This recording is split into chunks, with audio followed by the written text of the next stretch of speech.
Все, что было в Лас-Вегасе, после этого интервью уже точно не останется там. Ассоциация с Лас-Вегасом — это наркотики, проститутки, отдых, казино и все остальное. Ты гей? Нет. Це брехня. Расскажи, как ты попал в тюрьму в Америке. А мы были как в казарме, где 60 человек, 60 там мексиканцев. Є у в'язниці в США таке, як у нас може бути домагання серед чоловіків. У тебя был секс на зоне? В СИЗО, в тюрьме? Нет. І це брехня. Угу. Было разочек. Она пытается делать ему минет, потому что у него не стоит. И он говорит, посмотри на мою руку, он говорит, у меня вся рука в жопе. Ты бы простил измену своей девушки? Да, это было два эпизода, два на Новый год. Сначала с другом, и ровно через год со своим бывшим парнем. Она была симпатичная? Несимпатичная, очень плохой запах. Очень плохой запах. Моей жизни угрожала опасность, что она мне хотела поломать ноги, пришла накуренная. Ты от удара проснулся? Да, у меня столько крови было, что мне хана. Меня просто вызвали на скорую. Есть какие-то фетиши или эдакие предпочтения? То есть я еще плачу отдельно за анал, плюс по $300. Был секс с подписчицей? Да. За останні 2 роки, хоча б раз, ви зраджували? Ні. Брехня.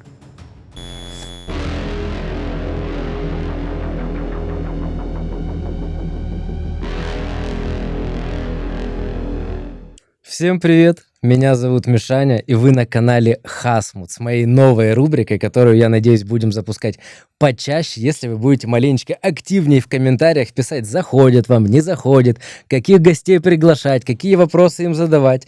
И детектор лжи всегда контролирует Владимир Ведмидь, глава Национальной ассоциации полиграфологов Украины. И сегодня у меня в гостях мой друг Артур, которого вы все знаете по фразе «Как правильно пить пиво!» Спортсмен, блогер, сердцеед. И пока Артурчик еще не спился, давайте успеем взять у него интервью.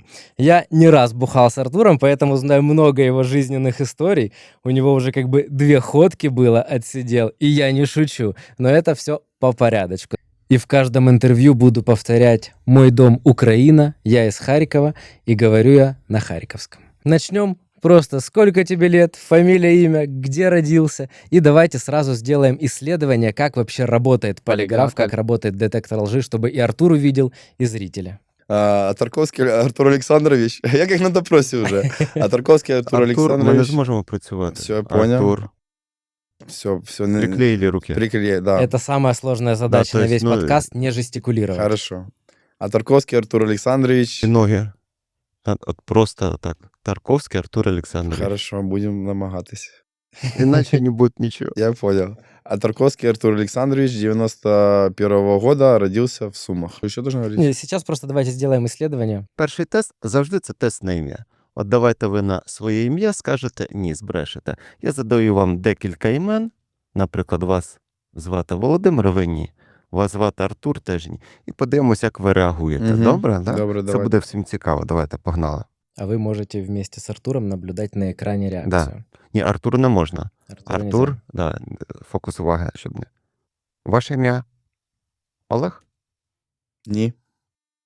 Ваше ім'я Геннадій? Ні. Ваше ім'я Артур? Ні. Дихання у нас спрацювало, шагер спрацювало, але вниз. Зараз ми його підлаштуємо. І зараз так само і з прізвищем. Ваше прізвище Шевченка? Ні. Ваше прізвище Зінченка? Ні. Ваше прізвище Атарковський? Ні. Ну, ось бачимо, да? Ты можешь посмотреть сейчас. Да, ось. Предыдущие были И- маленькие оп. волны. Да? І ось є реагування. А це вже рухи ваші, бачите? Чого мені мішає, заважають рухи. А ось це реакція на прізвище. І це для вас незначена інформація, це для вас просто гра поки що. І чим інформація більш значима, тим вище реагування. Ага. Зараз же ми просто граємось, правильно? Так. А коли буде щось серйозне, то ви будете реагувати трішки сильніше. Хорошо. Погнали. Все, можем стартовать, да? Можемо стартувати. Тебя все знают как блогера, как правильно пить пиво. Вот ты мне расскажи, как с таким мерзким, накачанным телом, идеально прорисованным прессом вообще сочетается пить пиво и бухать в целом. Ну, на самом деле я пиво не так люблю, как многие люди думают. Спортом я занимаюсь уже лет 12-15. А все касательно пива, это сначала все это было безалкогольное. Это было год назад, я начал пить пиво безалкогольное, мы снимали контент. То есть я пробовал снимать разные виды контента, мы случайно сняли с безалкогольным До пивом. пива было еще что-то. До пива было... Ты сразу, это первый был рандомный видосик, который у тебя так резко Не, залетел с пивом? я снимал разный контент, то есть там была суть, я купил курсы, как там стать блогером, снимал разный контент. И мы снимали, случайно я заказал бокал на OLX, такой старый с тех времен, и мы выпили пиво, и через там 2 недели я просыпаюсь, там что-то было, там 1000 подписчиков, там плюс-минус, и много лайков, рекламу уже начали заказывать. Сразу же? Сразу. Ну, там, правда, заказывали рекламу не с Украины, но да. Вот. И потом я начал пилить видосы, как я пью пиво. Я узнал, что у меня есть такой, как бы, не то что дар, я могу выпить бокал залпом очень быстро. Начиналось с одного бокала, потом со второго бокала, потом с третьего, и потом... Этот дар ты раскрыл уже в В процессе? процессе, да. И это все было безалкогольное пиво. А потом, когда была реклама, я выпил... Я тоже сначала делал с безалкогольным. То А есть потом... за деньги, да. За деньги, За да. деньги, да. Пошло уже алкогольное. А потом выпил алкогольное пиво и понял, что оно еще лучше залетает, потому что ты более раскрепощенный, и все. Я потом начал, как правильно пить Grey Goose и все остальное. Ага. То есть, но при этом изначально вкус пива, ты от него прям, чтобы балдеть, такого у тебя нет. Да, То есть у ты меня- стал небольшой заложник своего образа. У меня нету видео, не видео, точнее, я не пью пиво просто так, чтобы его пить. То есть за год снятия контента, может, были какие-то пару раз, когда я пил пиво и не снимал видео, но в основном всегда я только, когда пью пиво, я только снимаю видео. Я не вижу смысла просто пить просто так. Но при этом контент ты часто снимаешь. Да, я снимаю часто, поэтому пью часто. Не, ну бывало, ладно, ну, чтобы честно, там было, может, там раза 2-3, я никогда не похмеляюсь, но было, когда я там просыпался и выпивал пивасик. Понятно, что я не снимал там, как Аня Алхим снимает, что там, ну что, я из-за того, что, наверное, потому что я пухший, и мне кажется, что это такая, ну, история не сильно. Но это было пару раз. А как этот ритм сочетается с спортом? А со спортом оно не сочетается. Оно не сочетается. То есть я просто... Ну, а как у тебя получается это вывозить? Потому что я в 2 раза больше занимаюсь, чем все остальные. Спортсмены, они все понимают, что это большой объем работы, что так выглядит, нужно намного больше тренироваться. И количество, ну, я там гуляю, может, раз в неделю плотненько, а так все, когда касательно контента, выпиваю, там сняли видео, литр пива или 1,5, и все, на этом все заканчивается. Ну, потому что у всех курсы просто пополнели, похудели, а у тебя прям такой марафон. Да, да. Мы, кстати, запускаем курсы, как это будет комьюнити. Как правильно пить пиво? И в том числе, там будет и про то, как правильно пить пиво. Будет не просто курсы ради курса, у нас будет комьюнити, там будет питание, эндокринология. Спортивные курсы. Спортивные курсы. То есть задача этих курсов, чтобы люди, те, которые уже ходят в зал, взрослые дядьки, мужчины, которые уже все знают, но они не знают все равно, что делать, какие-то упражнения. Я не видел ни одних тренеров, что тренировали так, как я. То есть задача тренера в зале, например, это больше они как психологи, с которыми ты общаешься, и они не тренируют людей. То есть тренировка заключается, это количество времени, сколько ты отдыхаешь, какие упражнения ты делаешь, как часто ты их делаешь, вот. И я покажу, то есть уже поскольку есть у меня хороший результат, я это все могу потом показать в Окей, курсе. мы тогда и на курсы, и на тебя, и на Владимира, на всех оставим ссылочки в описании, поэтому после того, когда смотрите подкаст, можете сразу залетать, обращаться и за идеальной фигурой, и за услугами полиграфолога. Давай тогда перейдем к веселеньким историям. Я бы хотел начать с Лас-Вегаса, но сначала расскажи, как ты вообще попал в Лас-Вегас?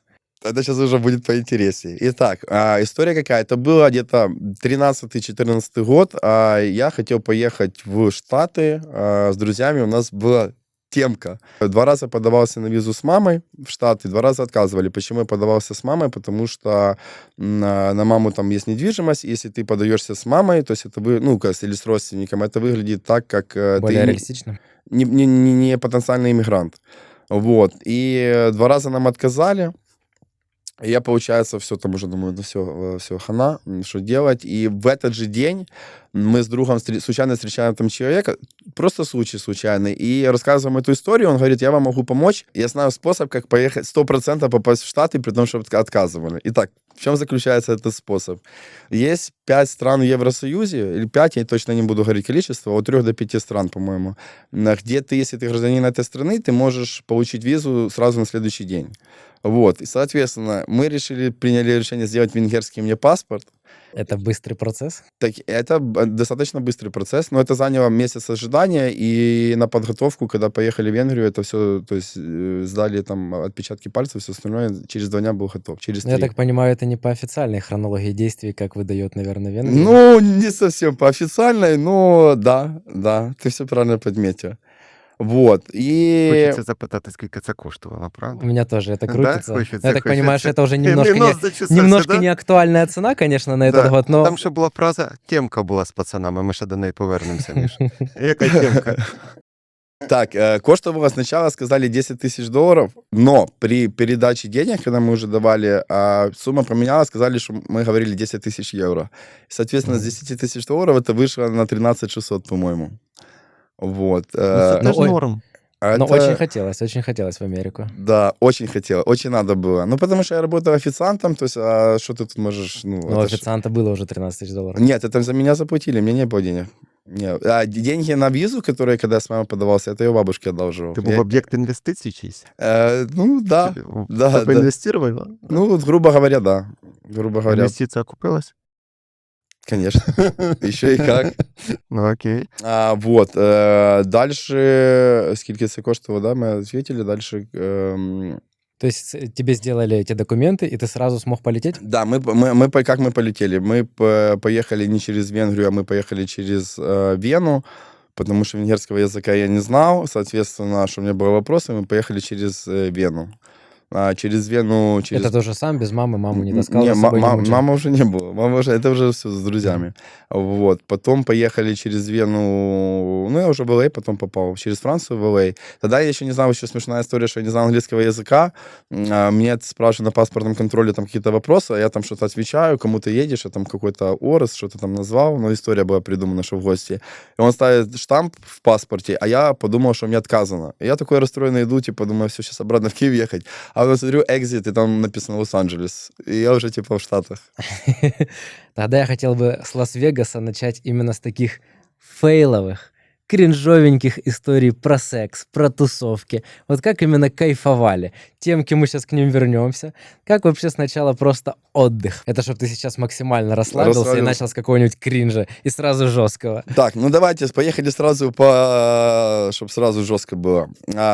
Когда мы приехали в Лас-Вегас, как ассоциация с Лас-Вегасом, это наркотики, проститутки, отдых, казино и все остальное. Реалии Вы порядочно отдыхали. Да, реалии Лас-Вегаса, нет, это мы так ожидали. Реалии Лас-Вегаса, это ты в казино смотришь, в основном играют очень много каких-то, может, даже пенсионеров, у них маска, чтобы они кислород попадал, они курят сигареты, у них же там Серьезно? Прям такой вайбец? Да, в полуприсмертном состоянии, и они сидят, играют в казино. И очень много, как, ну, не буду, чтобы расизмом, ну, темненьких девочек. Афроамериканці. Афроамериканцы. Их очень много, они очень-очень-очень толстые, и их там большинство. И то есть выглядит, если твоя картинка, что это красивые какие-то девочки и мужчины в смокингах, то... Ну, обычно это мальчишник в Вегасе. Ну, такая это не, ассоциация. то, что «Мальчишник в Вегасе», это только в фильме такое, на реале это не так было. И касательно дальше, ну, никогда не пробовал на тот момент кокаин. То есть мы хотели погулять с ребятами, то есть, ну, все как в фильмах было. Что бы было. Мы, короче, какая история? Мы идем, то есть стрип в Лас-Вегасе, это центральная улица, где все отдыхают. То есть все ходят с отеля в отель, и там тусуются, там клубы, казино, короче, там молы, там целые города построены в каждом отеле. Вот. И мы между отелями, там был такой мостик, и бабушка какая-то, ну, женщина продавала... Это вы гуляли в поисках? Да, мы гуляли в поисках. То есть я же не могу каждому подходить, do I have something, ну, спрашивать. И она, а мы уже были выпившие, она продает пиво, я подхожу, can I get something? Она такая смотрит, типа, бира, я такой, не Если бира. спросил, у бабушки? Ну, ей лет 50, я не знаю, лет 50-55. А что вы решили не у какого-нибудь там мексиканца Ну, или темнокожего парня, а именно к бабушке? Потому что, ну, не было... Странный первый выбор, к кому Смотри, подойти. Не, мы шли, там были какие-то промоутеры, мы что-то спрашивали, они говорят, там, мы тебе найдем, достав контакт, мы перезвоним, и просто ждали, тратили время. То есть это было. То есть я сразу к основному подхожу, но это было примерно, то есть Ты разница. понял, что может- она смотрящая. Ну, это просто случайный случай. И мы спрашиваем, она говорит, типа, да, я могу тебе помочь. А, короче, мы ожидаем где-то, не знаю, там, может, минут 30. Приезжают две шикарные девочки, афроамериканцы. Такие, как Наоми Кэмпбелл. Ну, очень красивые, очень красивые. Небольшие уже. Не, да, именно как модели. И дают нам вот это попробовать эту историю. Мы пробуем. Ну, все ж, типа, вообще, первый раз, типа, такая, все... А вам без разницы, что пробовать вы не знаете, какой должен быть эффект, правильно? То, что мы уже, то есть мы были выпившие, то есть был очень крутой эффект, и мы уже понимаем, что нам как бы в клуб и не хочется ехать. Мы говорим, давайте мы все вместе будем тусить. Но мы всей бандой едем к нам в дом, мы его арендовали в Лас-Вегасе. И какая история дальше? Мы с одной из девочек ищем ее подружку темненькую, а моего друга нету, с которым мы были, и нету этой девочки.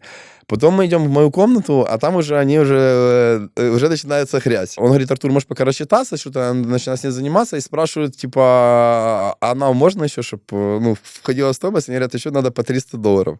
Короче, какая история? Я пока пошел за В ней... смысле, присоединиться или что? Не присоединиться. Ну, то есть это...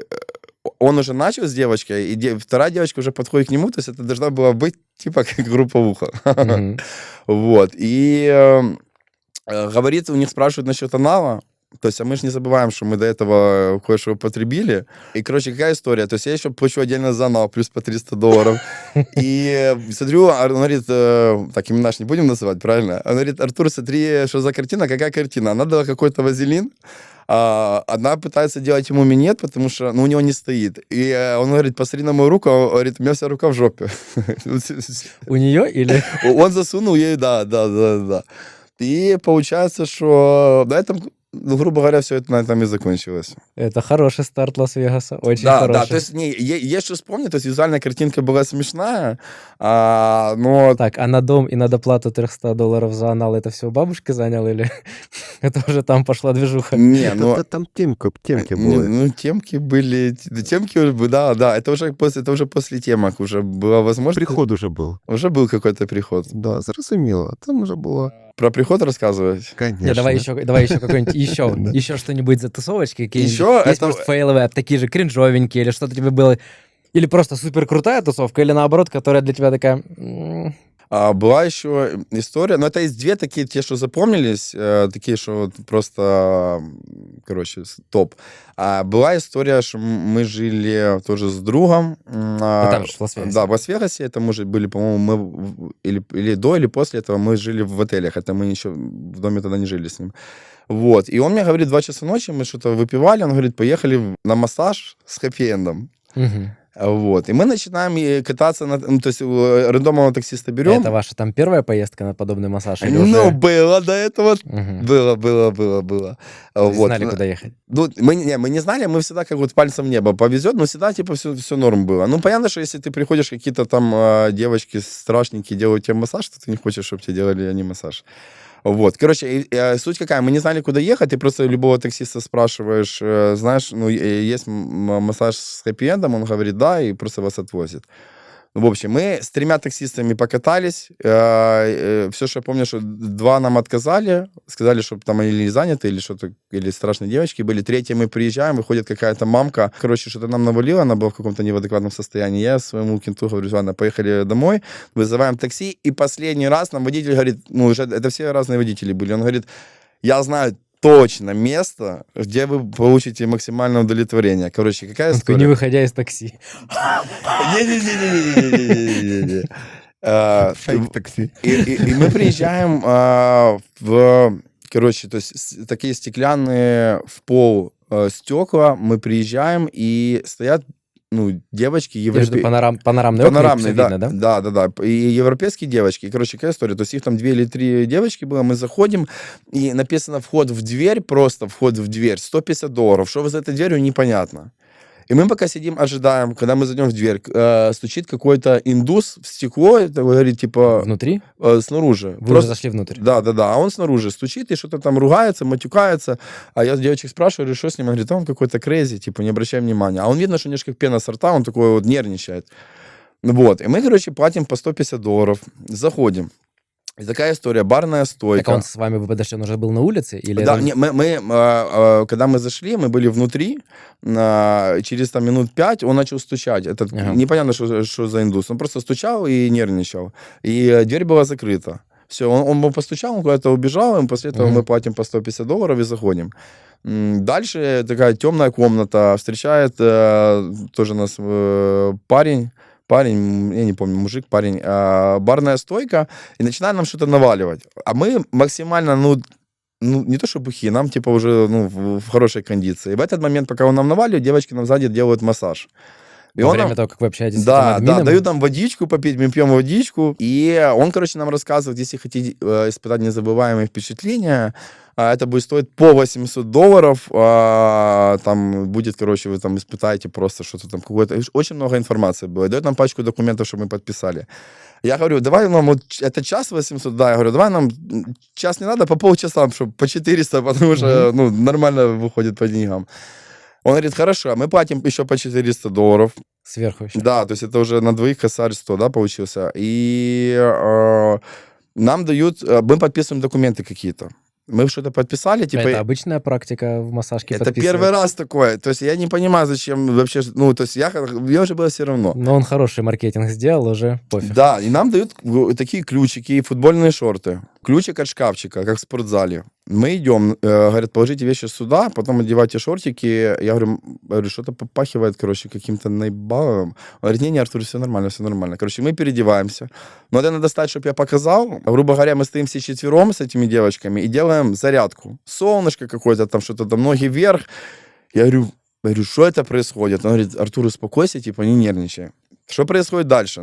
Был такой бокс квадратный, метр на метр. Это сауна. И нас эти девочки запихивают в сауну где-то, я не знаю, Бухих в 100. хлам. Ну, да, бухие. Тогда в сауне вообще страшно вам сидеть. Нарядные. Нарядные были. И сидим в этой сауне, говорю, я выбегаю, говорю, слушайте, я говорю, все, начинаю нервничать, потому что, что это какую-то в сауну закинули, но мне уже, реально плохо стало. Они говорят, ладно, все нормально, мальчики, сейчас все вы получите. И получается, такие секции были со шторками, стен не было, и в каждой секции такой мат, как в школах у нас были обычные маты. Меня ложат на этот мат, я лежу, она садится мне на спину и начинает просто рукой гладить по спине. Я такой думаю, что это такое? Она говорит, подожди, take your time. Я переворачиваюсь, она садится на меня и гладит меня просто рукой. Гладит массаж или просто Просто рельсы, одной, нет, одной рукой просто тупо гладит по груди, и все, ничего не делает. А то есть я не понимаю, в чем загвоздка, типа, что нужно ожидать. И я говорю, Может, они начинают только просто, как ты втащишь ей? я думал, что что-то, будет какая-то развязка. То есть, она просто сидит и просто гладит тебя. Ничего не происходит. Я кричу своему кенту, он говорит, Артур, она даже не старается. Я понимаю, что это какой-то развод. Я ее скидываю, бегу к этому парню, который был, а там уже другой стоит. Я начинаю нервничать, я говорю, типа, what the fuck, типа, ты нас кинул, он говорит, не-не-не, выбегает мой кент, говорит, все, мы вызываем полицию, он говорит, а вы же документы подписали? Говорит, вы же подписали. И я понимаю, что мы, въебались в забор, мягко говоря. И в итоге, когда вот этот индус, который в самом начале был, эта вся схема была, как они наебывали людей. То есть мы были на месте того То есть индуса. он был предыдущий клиент, которого выгнали, и он пытался зайти Да, обратно? да, и мы те же самые клиенты. Это тупо вся схема развода. Поэтому это были такие красивые девочки, поэтому они гладили, поэтому вот эта сауна, вот этот дурдом, что происходило, это тупо Блин, вся- честно говоря, они так заморачиваются с этой схемой, не проще ли бы просто было им открыть полноценный массаж, чем такую Но, комбинацию каждый раз они ж, делать и каждый раз получается- качаться со всеми. Понимаешь, это же, наверное, нелегально. Я не знаю, насколько там легальная проституция или, проституция, массажки, типа, там, это одинаковое. То есть, а это, получается, они же ничего не делают, они не нарушают. Плюс ты подписываешь документы. Вот. И получается, что вот так нас кинули просто на бабки. И все. Я хотел бы сейчас сделать небольшую паузу на Блиц. Тут будет сколько-то таких абсурдненьких, может, чуть-чуть каверзных вопросов или просто таких общих, на которые просто нужно ответить «да», «нет». Мы начнем с лайтовеньких. Я, Міш, тебе попрошу, ти просто да, ні, і не задавай уточнюючих питань. Переходь до наступного, Мгм. а потім ми Хорошо. вже його обговоримо. Щоб було просто так або ні. І роби там 2-3 секунди паузи, 4. Хорошо. Стартуем? Ты гей? Нет. Все нормально, да? Красный не горит? А я не можу давати висновки по таким питанням. Це Ага, заборонено етикою поліграфолога. Ага, ну ладно. Ну тогда мы оставим много вопросов у зрителей после такого вопроса. Ні, ну є етика поліграфолога, сексуальні віросповідання, сексуальні схильності, ми по ним висновки не Тогда мне даємо. нужно было сначала согласовать вопросики, ладно. Ну, їх би небагато. Ну, Второй, Хорошо. ты точно гей? Очко ставишь? Ладно. Есть ребята, которые тебе нравятся? Ну да, поехали дальше. Так, есть ли секрет, который, если станет публичным, может разрушить твою репутацию? Нет. ще треба перевіряти, я не впевнений. Далі йдемо. Окей, это мы потом, если что, можем пройтись еще, да? Да. Хорошо. Секунду. Рівно дихає. Мені, бач, дихання треба, щоб от рівнесенько, рівно. Тоді я Мгм. роблю висновки. Хорошо, Мгм. хорошо. Ты рассмотрел бы вариант быть альфонсом? Нет. Це правда. Мгм. Ты когда-нибудь завидовал успеху близкого друга? Нет. Це неправда. Вы, кстати, для себя тоже отвечайте на эти вопросы или в комментариях. Ты бы хотел знать дату своей смерти? Нет. Це правда. У тебя был секс на зоне? В СИЗО, в тюрьме? Нет. Це брехня. Серьезно? Ну, Да, так показывает? підвищене реагування. Так, ну можем еще пройтись, значит. Да, не, ну тогда полиграф неправильно работает. Ну, все, хорошо. Да. Давай, ні, подожди. Мастурбація секс чи не секс, да? Тоже питання, да? А, то есть мы сейчас Потом- вопросы, которые от каверзные, мы сейчас по ним Да. еще раз пройдемся, чтобы... Да, тому що секс, Хорошо. зона, чи одна зона була. Погнали далі. Если бы никто не узнал, ты бы изменил свою жизнь ценой чужого несчастья? Нет. Брехня. Ты бы простил измену своей девушке? Нет. Це правда. Правда? А ведь я недавно в интервьюшке в ТикТоке видел, как ты рассказал про измену своей девушки, что ты простил, и тебя еще очень жестко накинулись в комментариях хейтеры. А, Мы Він щас би чуть- не мы зміг щас- забути. Не, объясню. Просто разница в 15 лет, оно по-другому как-то в голове укладывается. На тот момент я это, простил. Просто это если мы говорим про сейчас, то это нет. Просто тогда это как безвыходная ситуация была. И то есть аж по-другому твоя голова работает. А с кем изменила? Сначала Сначала. Сначала Это не раз. Да, это было два эпизода, 2 на Новый год. Сначала с другом, и ровно через год со своим бывшим парнем. То есть мы были в одной компании. У этого парня тоже была девушка, тоже на этом на Новом годе находилась. Они пошли ебаться на 2-й этаж. То есть ты еще и был там? Да. И потом это тоже... Ти прям їх застав там? Не, я не застал, но там, получается, такая история. Больше было неприятно не то, что мы знали, что они там спят, а что вся компания знала, и с нас это смеялись. Вот в этом была Мгм. больше такая неприятная история. А потом как-то что-то помирились, но вот это недолго продлевалось. Потом это не повторялось? Да, она тоже это интервью посмотрит, я думаю, вспомнит. Так Я может тут думаю. можно с именами? Ты, мразь. Не, имена... Не, на тот момент я бы, конечно, все еще кучу деталей рассказал.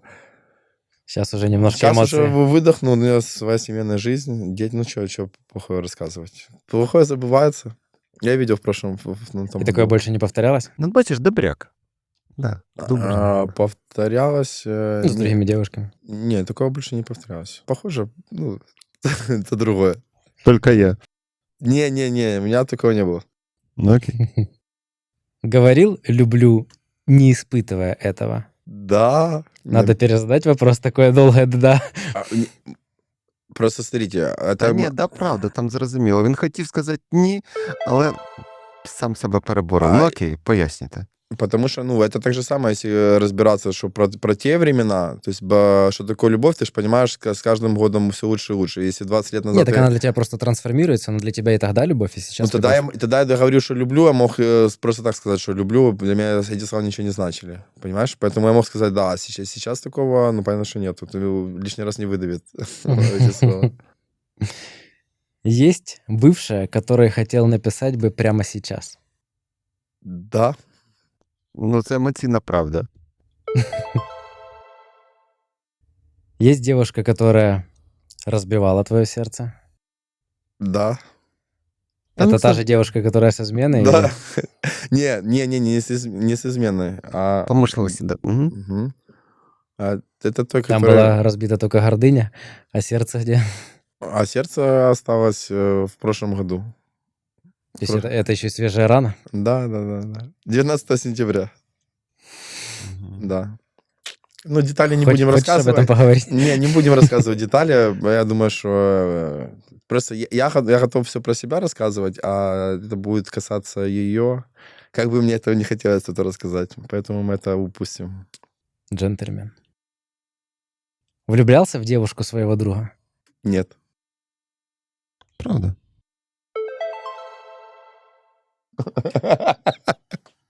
Не, просто давай. Садился когда-нибудь за руль пьяным? Нет. І це брехня. Угу. Было разочек. Но это давно было. Давно и по дурости. Насколько пьяный? Я был очень пьяный. Это было где-то в 11 году или в 12. А что решился вообще? Короче, Или настолько пьяный, на что то время решился? было, типа, как бы модно кататься бухим за рулем. Но у меня тогда не было машины. А потом я Ну, взял... это сложно быть модным, если нет машины. Да, А надо не, ну, кататься бухим. у нас компания была. А потом я взял какую-то Хонду Civic 96-го года, там что-то 50% заплатил, потом еще что-то не было денег. И там мы катались по клубам, это был диско-радио-холл, День бармена, 50% скидка на бар. Не тогда, правда. В усмерть ужрались просто именно в Драбада, и еще хотели заехать потом в Бум-Бум-Рум, типа так, отметиться. Это было 6 утра или сколько. И все катались с кем-то, по парам, грубо говоря. Я был с кем-то, он какой-то, типа, или что-то напаяло его, и я ему говорю, давай, едь на такси, я, типа, не хочу, чтобы ты со мной ехал. И получается, это была проблема, это не из-за этого, наверное, это случилось. Это была Палац Украины, у меня была ручная коробка передач, то есть это значит, что я заснуть просто так не могу. И было еще возле меня, я смотрю, еще куча полиции, типа, тогда, знаешь, просто такие пробки, тогда еще начинали в 7 утра или сколько, может, или 6 утра было. И я помню второй момент, что я просыпаюсь недалеко от Бум-Бум-Рума, я врезался в Мерс. В смысле, то есть ты не помнишь даже маршрут, как ты ехал? Настолько был пьяный? Я помню, как я ехал, я не помню, в какой момент я заснул. Я помню, что я просыпаюсь. То есть ты ехал и пьяный уснул? Да, вот это Это твоя первая поездка пьяным?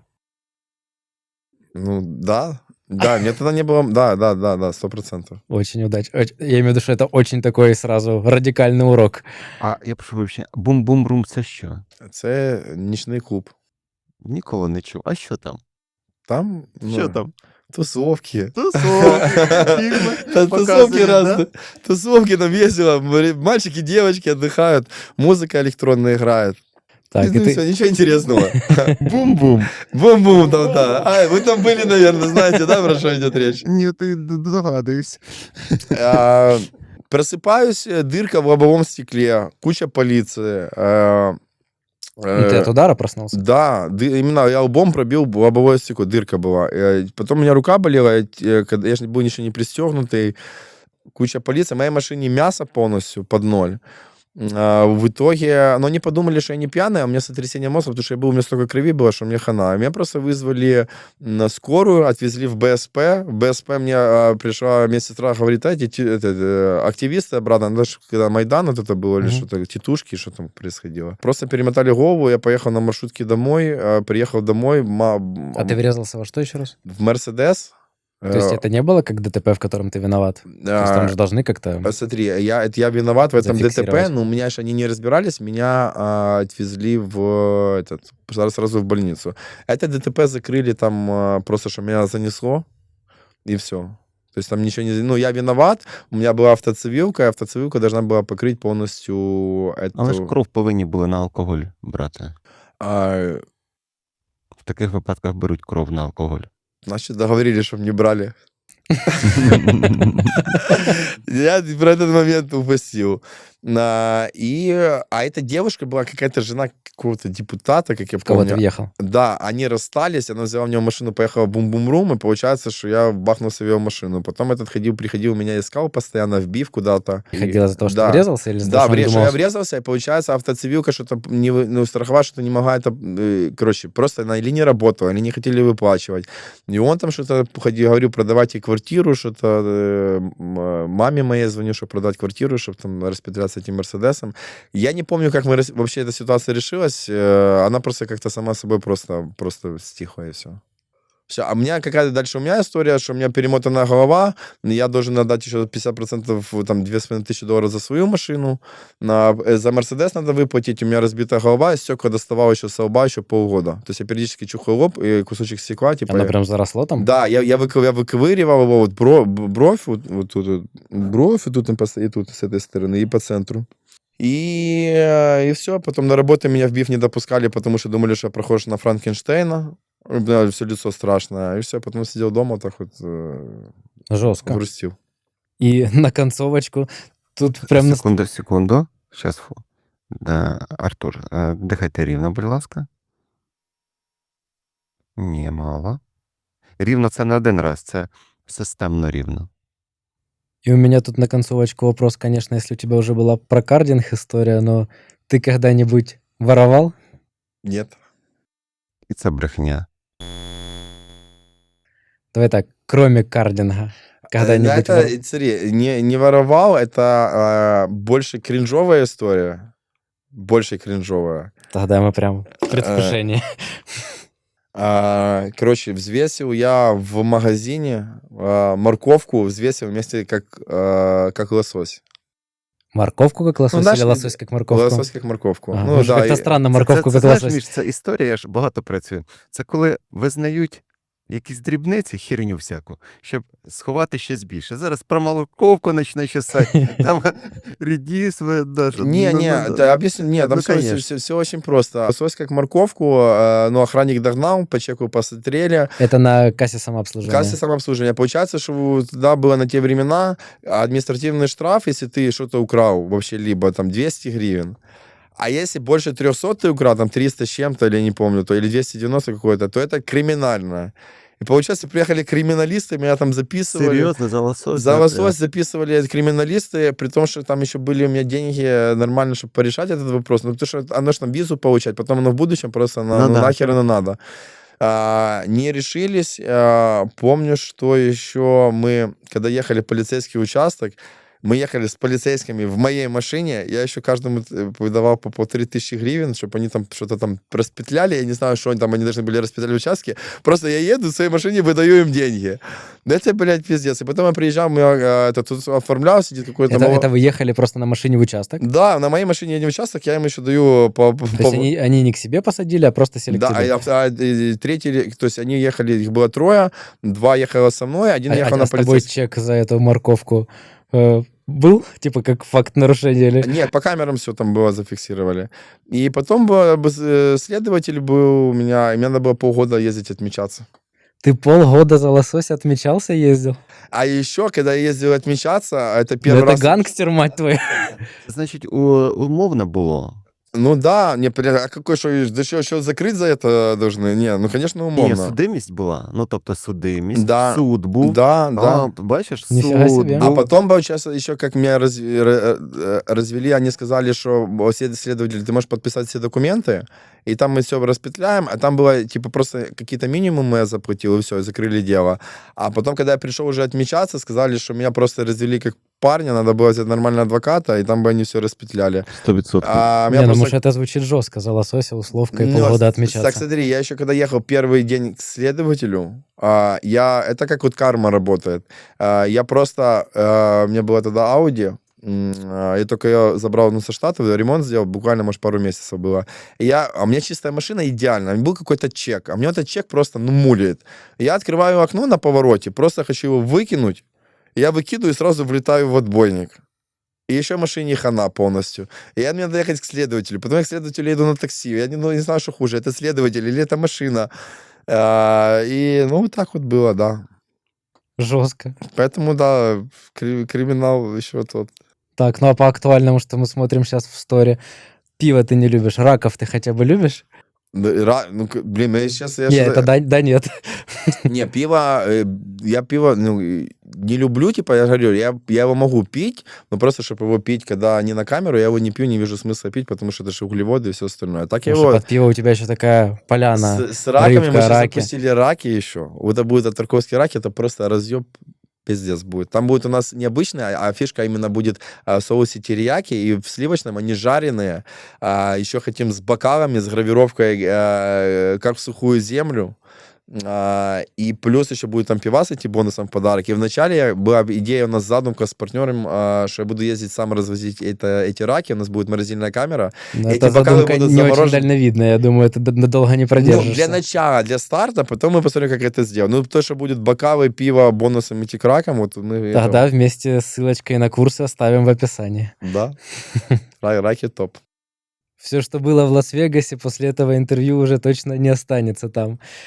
Откуда тогда появились эти $1100, которые улетели на ветер? Ваши темки уже стартанули прямо в Лас-Вегасе? Ну, это было и в Лас-Вегасе, и это было до Лас-Вегаса.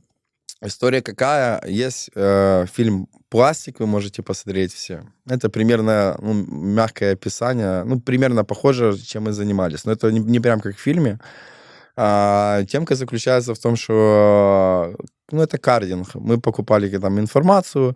Расскажи немножко людям, что такое кардинг, чтобы вообще понимали. Кардинг — это на Даркнете вы покупаете информацию, номер карточки, кредитной или дебетовой карты, каким образом она попадает на... Чаще всего люди, думаю, сталкивались с кардингом, когда они едут отдыхать в отеле, и вам дают возможность там за полцены отдохнуть в отеле. Да, это одно из. Но это онлайн-кардинг, это то, что украли информацию, ты можешь онлайн забукать, но это уже не работает, это давно не работает, и очень опасно этим заниматься. То есть мы занимались кардингом, это та же самая информация, как вот, допустим, могут в букинге это забукать, но мы записывали на болванку. Болванку — это любая карта, которая есть под рукой, и специальная машинка должна для этого быть.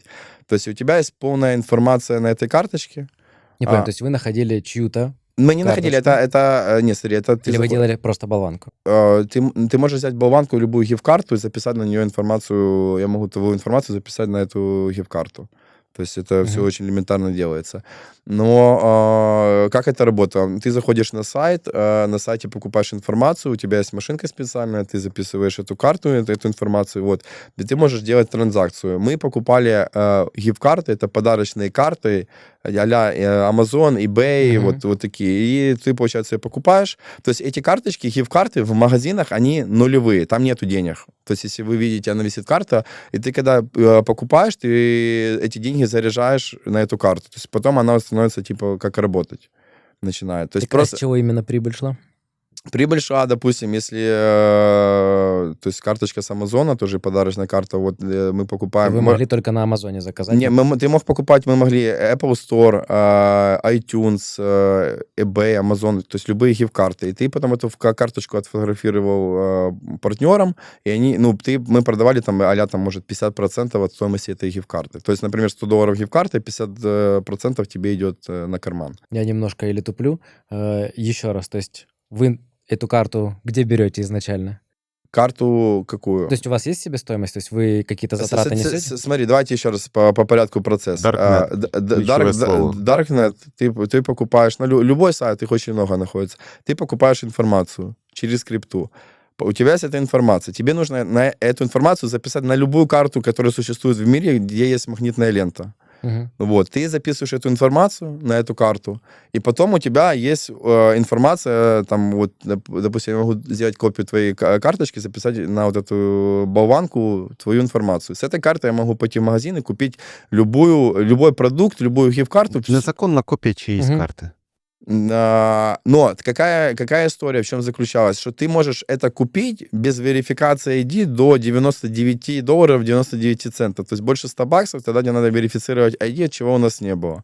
Вот. И задача заключалась, что ты просто катаешься по магазинам и покупаешь эти гиф-карты.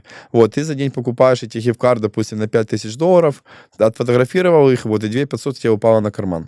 Вот Нормально. как-то так. Но если ты работаешь каждый день, вот, это можно один день... Вы себе делали выходные, когда оно так неслось? Или Не, я думаю, что старались не, не мы тормозить? мы делали только когда в Лас-Вегасе были.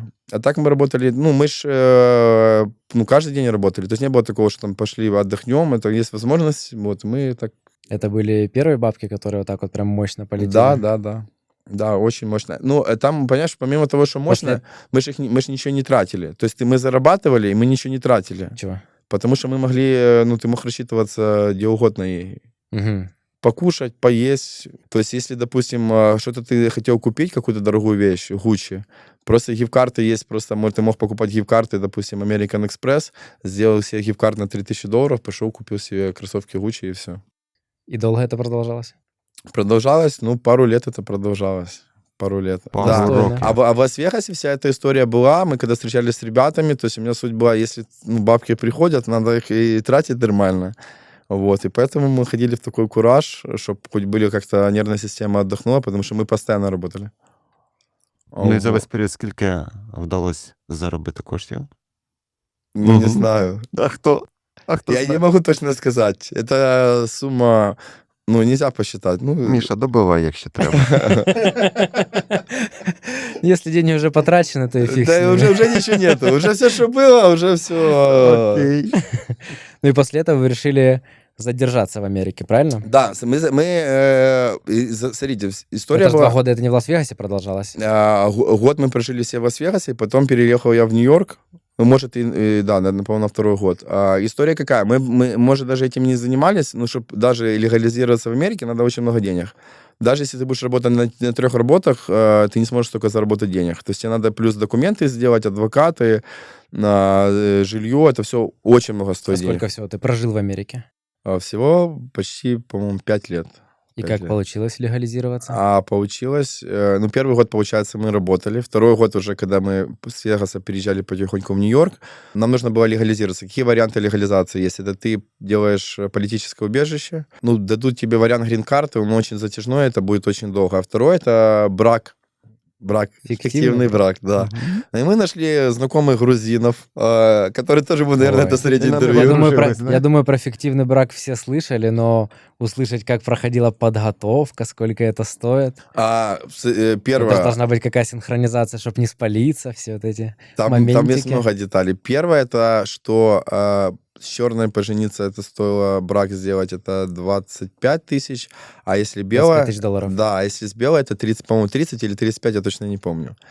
Какая... Это какое-то агентство или это надо находить конкретного человека? Это была тоже схема. Схема заключалась в чем? Были грузины, это были с Бруклина. У них был партнер, обратно чухается нос. Ничего не растет. У них был партнер, это был бывший какой-то полицейский с Нью-Джерси или с Нью-Йорка, я не помню. И он был с Коннектикута. То есть у него был контакт людей, которые там живут, которым нужны деньги, очень много. Парней, ребят, которые гражданин Америки. А грузины, которые были, они находили, у них был свой офис, адвокатская контора, они помогали делать вот эти все документы по бракам. Политическое убежище. Это была схема. Допустим, они заходят на заказчика, такой, как я, вот, и, соответственно, мне нужна жена. Они у меня спрашивают, сколько мне лет, и подбирают под меня жену, вот уже тот бывший полицейский.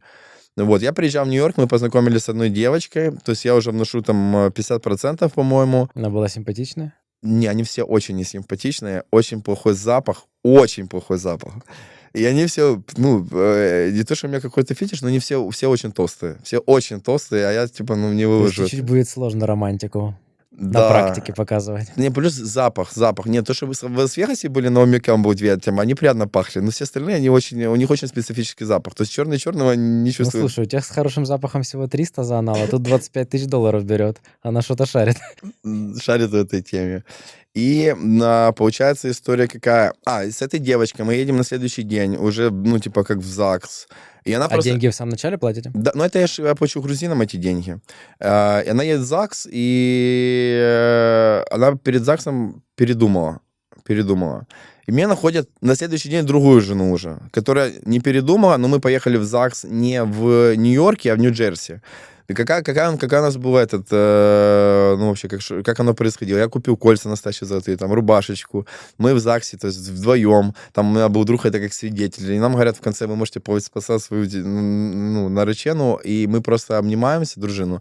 Мы просто обнимаемся, такие, как по-братски. Я даже ее там щечку не целовал. И Это всё. не палевно? Ну, я не знаю, палевно, но мы сделали Не, фотографии, если ты уже были... даешь 25 кусков, можно было и в десна лупануть. Не. Подожди, я там еще в Лас-Вегас ее забирал, мы в одной кровати лежали, но тоже по раздельности. В общем, и какая история? То есть мы все, у нас уже есть документы, потом какая идет дальше схема? Нам нужен адрес, в котором адрес мы будем проплачивали, ну не мы, я проплачивал, куда приходили все счета. Эти счета приходят за свет, за газ, это чтобы доказать, что мы живем вместе, да, чтобы это было потом на интервью, на грин-карту. А какой период вы должны прожить вместе? Вообще до грин-карты, ну, в районе года уже должны на интервью были пригласить. То есть этот процесс это не за месяц? То есть это вы Не, целый год должны... минимум, может 6 месяцев, может 7, это индивидуально все, ты никогда не знаешь. Мгм. Вот, и мы должны были просмотреть этот дом и знать, где находятся окна, сколько подоконников. То есть у нас были книжечки, где мы выписывали, чтобы на интервью это все совпадало.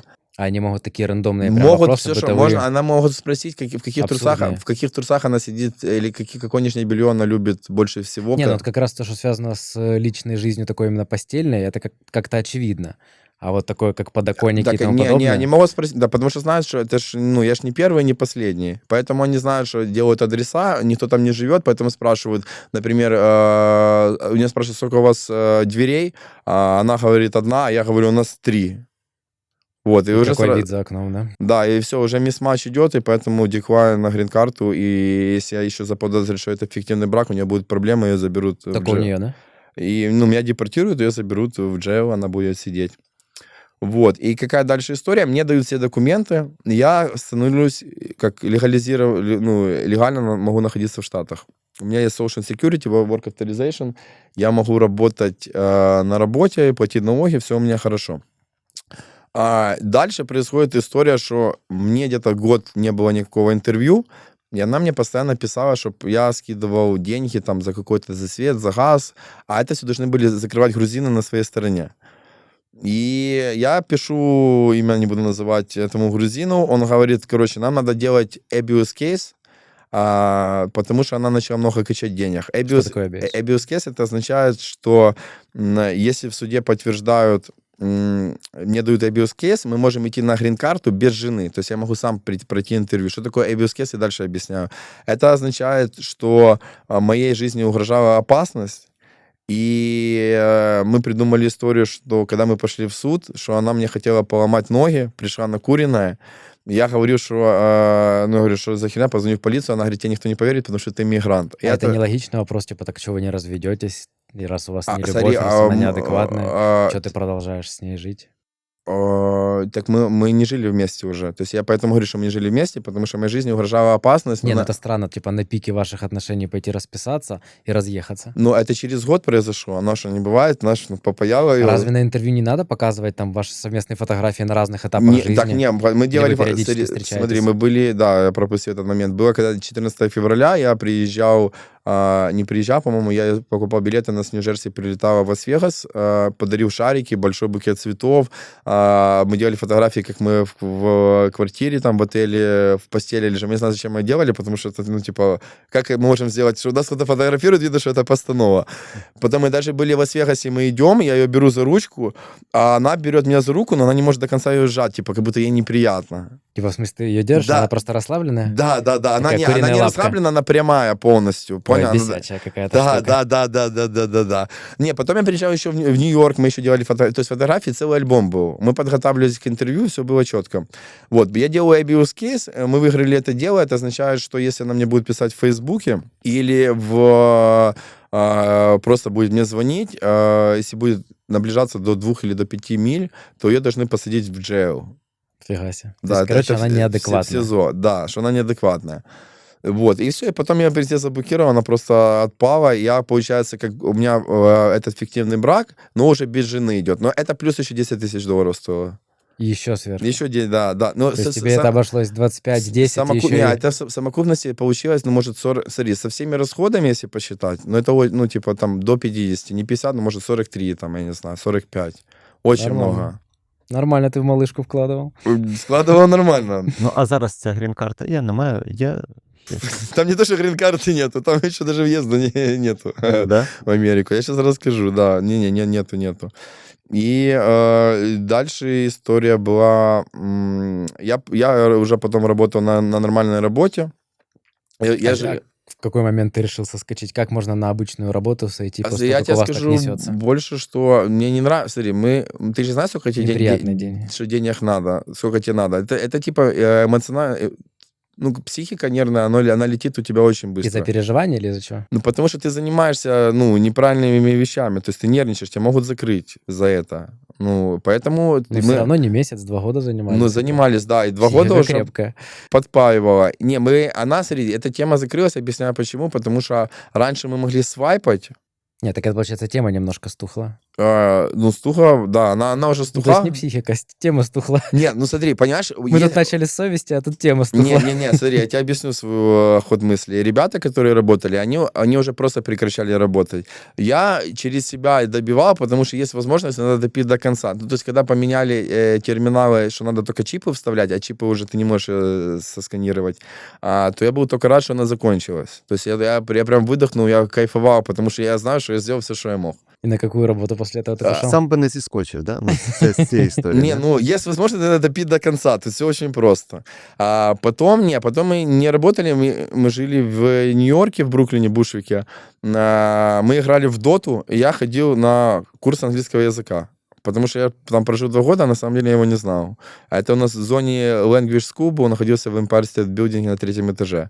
Вот, ходил туда где-то месяца 4, потом мы стали с учителем в Кентаме, я брал просто уроки по скайпу. Это было, может, год, я не знаю, ну, плюс-минус, может, год было. Потом... То есть год ты не работал? Не работал. Не, потом я встретился с девочкой. Восстанавливалась центральная нервная система. Но, понял, ты когда год еще все равно ничего не делаешь, то есть она, ну, у тебя крыша едет. То есть я не любил, друг у меня был, он более коммуникабельный, ему нравилось там общаться, там все там с Бушвика, там все эти, но они все курят траву, и вот это типа там пивасики, типа ничего интересного не было. Ну, то есть не то, чем ты сейчас занимаешься, пивасик. Нет, ну сейчас у меня другой круг общения. Ну, да, короче, тогда было не до этого. В общем, и что? Потом были отношения с девочкой, познакомились, я переехал в Квинс жить. Ну, она работала в бьюти-индустрии, то есть она такая как бы трудоголик, и говорит, тебе надо тоже идти работать. И мы, получается, я начал ходить на какие-то собеседования, там на бармена, на официанта, меня никто нигде не брал. Я устроился в какую-то... я не устроился в кофейню. Я нашел компанию, которая платила $300 в месяц, и они мне давали в день там по 2-3 интервью, чтобы я ходил в заведение на собеседование. Но это было где-то, может, месяца 3-4, я не помню. Это было как будто вечность, мне казалось. Ты ходил как бармен? То есть я ходил, моя работа была ходить на собеседование, где меня никогда никто не брал. То есть я шел на интервью, знал, что меня на работу не это возьмут. целенаправленно, тебе нужно было просто для галочки сходить? Мне не для галочки, мне надо было... Я искал работу, понял? И меня просто нигде не брали. Ты, если не знаешь английского языка, Я имею в идеально. виду, ты платил для того, чтобы тебе нашли реально, Да. просто тебя никто не брал? Да. И английский язык, получается, не на том уровне, как у американца. Плюс, если ты нет опыта работы там, от 2 лет, то тебе, то есть смысл брать меня, если лучше взять какого-то американца вместо меня. Вот. И потом я случайно нашел какую-то кофейню, начал там работать баристой. То есть зарплата у меня была $230 в неделю, это по пейчеку. И чаевых там, может, было $17-20, это ровно на бизнес-ланч. То есть, я платил за комнату, которую я Но у арендовал. тебя еще был запас? Конечно, был запас. Я на эти деньги все и жил. То есть у меня комнату, которую я арендовал, она стоила $1000. То есть, а зарплата моя была уже меньше $1000, а чтобы еще прокормить себя. Мгм. Вот. И все, на этом этапе я работал, то есть я там что-то в 5 утра вставал, это было, короче, это какие-то муки были, ну, за 2 копейки работать. И потом у меня у девушки пришла какая-то подружка, они по-русски там, ну, там, я не помню, с России, с Украины, откуда они бы встретились. И она говорит, у меня у этой девочки парень, он работает, он с Украины, он 15 лет работает в общепите. И она просит, можешь моего Артура устроить? И мы встретились все вместе, пообщались. Он говорит, открывается такой отель, Public Hotel. Можешь пойти туда на собеседование, там тебя возьмут. Отель, чтобы вы понимали, это просто, он сейчас, по-моему, третий в Нью-Йорке считается. Третий не то, что по крутизне отеля, а третий там, по-моему, самый крутой клуб у них находится. Там 7 баров было. То есть владелец этого отеля, это Иоанн Шрагер, это бывший, или, я не помню, есть сейчас «Студия 54», есть документальный фильм на Netflix. Мгм. То есть в 90-х годах это был самый крутой бомонд, то есть там все звезды висели, все celebrities, вот. И это он еще до сих пор живой, у него есть сеть этих отелей разных. И Public Hotel — это отель, который только построили. То есть он у нас в Украине даже примерно нету класса такого, как тот отель. Там просто супер люкс. Ну вот, и прихожу потом туда на собеседование, мне подходит эта админша, говорит, а ты от Дениса? Я говорю, да, ну все, ты можешь приходить на стажировку. Я говорю, в смысле? Я говорю, без собеседования? Говорит, нет, все нормально. И все, я потом пошел на стажировку, я ни хера не понимал, как там, что, каким барменом работать, мне там заказывали коктейли, can I get GT? Я, блин, ебу, что такое GT, бля, твой? Это джин-тоник там, или, ну, короче, это аббревиатура была разная. И, ну, 2 недели пострадал, а потом влился и начал, ну, очень хорошо там... Ну, у тебя стартанул такая размеренная американская бытовуха, но Америка ведь тебя настолько полюбила, что тебя оставила значительно подольше незапланированно. Расскажи, как ты попал в тюрьму в Америке. А, Потому что в самом начале проходки на зону я не шутил. 2. 2. В общем, я работаю в этом баре, у меня все идеально, то есть мы живем, там крутая машина была, мы живем, ну, арендуем жилье, но мы жили в очень крутых апартаментах, я работаю, девушка работает, то есть все именно так, как я хотел. Я ехал в один день делать татуировку, вторую, это я записывался за полгода, чтобы туда попасть, к тату-мастеру. И в Квинс Бульвар, по-моему, я заходил, это прямо возле нас, где мы жили, захожу в метро, и за мной забегают, какие-то типы забегают в кепках, типа, забирают AirPods. Я говорю, типа, what the fuck, типа, что ты вообще позволяешь? Он говорит, can I see your ID? Я показываю, он говорит, руки за голову, типа, ну, за спину. Говорит, вы имеете право хранить молчание, все, что будет сказано против вас в суде. Арестовывают меня как террориста какого-то. Спускают в метро. Ты в моменте понимал, что происходит? Я или- знал на 100%, що происходит. Вообще без варіантів. Це ж вони Тобто- куплені, ці вони були за... Да? да? Рассказывают Дусова, что произошло. Люди, которые делали Ну, то паспорта... есть ты не думал, что это как у нас принято делает девушка пранк, потом она сделает тебе предложение. Тогда тогда ж не было блогеров. Ну да, и я бы надеялся, чтобы так было. Получается, история какая, что Интерпол принял всех людей, которые делали паспорта, там были там с вертолетами, со всеми делами. И был типа запрос, чтобы все паспорта, которые сделали, ну, таким как я, их забрать обратно. Вот. И получается, что сделал запрос Интерпол ФБР, ФБР сделали запрос АСС, это контора, которая занимается иммиграцией людей. А это был 18-й год, Трамп становится президентом первый раз, и он не любит же мексиканцев. Он повышает количество людей, которые работают в иммиграционной службе, их типа становится там в 3 раза больше. И, соответственно, меня, ну, сделали запрос из ФБР, ФБР перекинули на АЭС, и меня, ну, задерживают. А как звучит нарушение? Ну, я находился, смотри, документы мне не были просрочены, то есть я платил налоги, я как законопослушный гражданин, но из-за того, что паспорт я сделал, грубо говоря, как нелегально, Мгм. то за это они меня должны депортировать или в Украину, или в Венгрию. Депортировать. Депортировать. Просто депортировать. Да, то есть я То есть это не ни грозит одного, никакой срок. ни одного закона не нарушил. Да, и какая история происходит? Первый допрос, это были 2 special agents, они такие, как вот это хороший, плохой коп, начинают мне рассказывать про то, что, короче, ты можешь остаться, расскажи, где ты сделал паспорт, имена, фамилия. Я реально никого не знал. И они задают много вопросов, я говорю, слушайте, я видел в фильмах, что мне нужен адвокат. Они говорят, не-не-не, типа, адвокат будет, тебе сразу, типа, все, габела. Короче, где-то час меня пытались на этот, чтобы я хоть что-то рассказал, потом дают мне телефон адвоката, я звоню Инессе, а она говорит, все, молодец, Артур, что ничего не говорил, они просто тебя хотели надавить. Вот. И на этом этапе меня садят в джейл. Джейл — это не тюрьма, это Это СИЗО. как СИЗО? Да, но я сидел типа как detention. То есть в чем понимание, что такое СИЗО? Есть СИЗО, где вы сидите, у вас есть сел, это на две койки, помню про пальцы, на две койки, и двери закрываются. А мы были как в казарме, где 60 человек, 60 там мексиканцев, и у вас такой, какой-то такой, ну, лагерь. То есть, мы Ну, оттуда это не... пожестче. Но это мы не выходим. Да там на самом деле весело было. Там ничего такого нет. Я сейчас вспоминаю, то есть это, ну, даже столько книг прочитал. Ну, для всего. тебя это в самом начале было капец как страшно? Ты, ну, типа, жизнь разрушена, все Не, рухнуло, я или... уже думал, все, ну, я уже все Или прокрутил. ты думал, нифига себе, гангстер?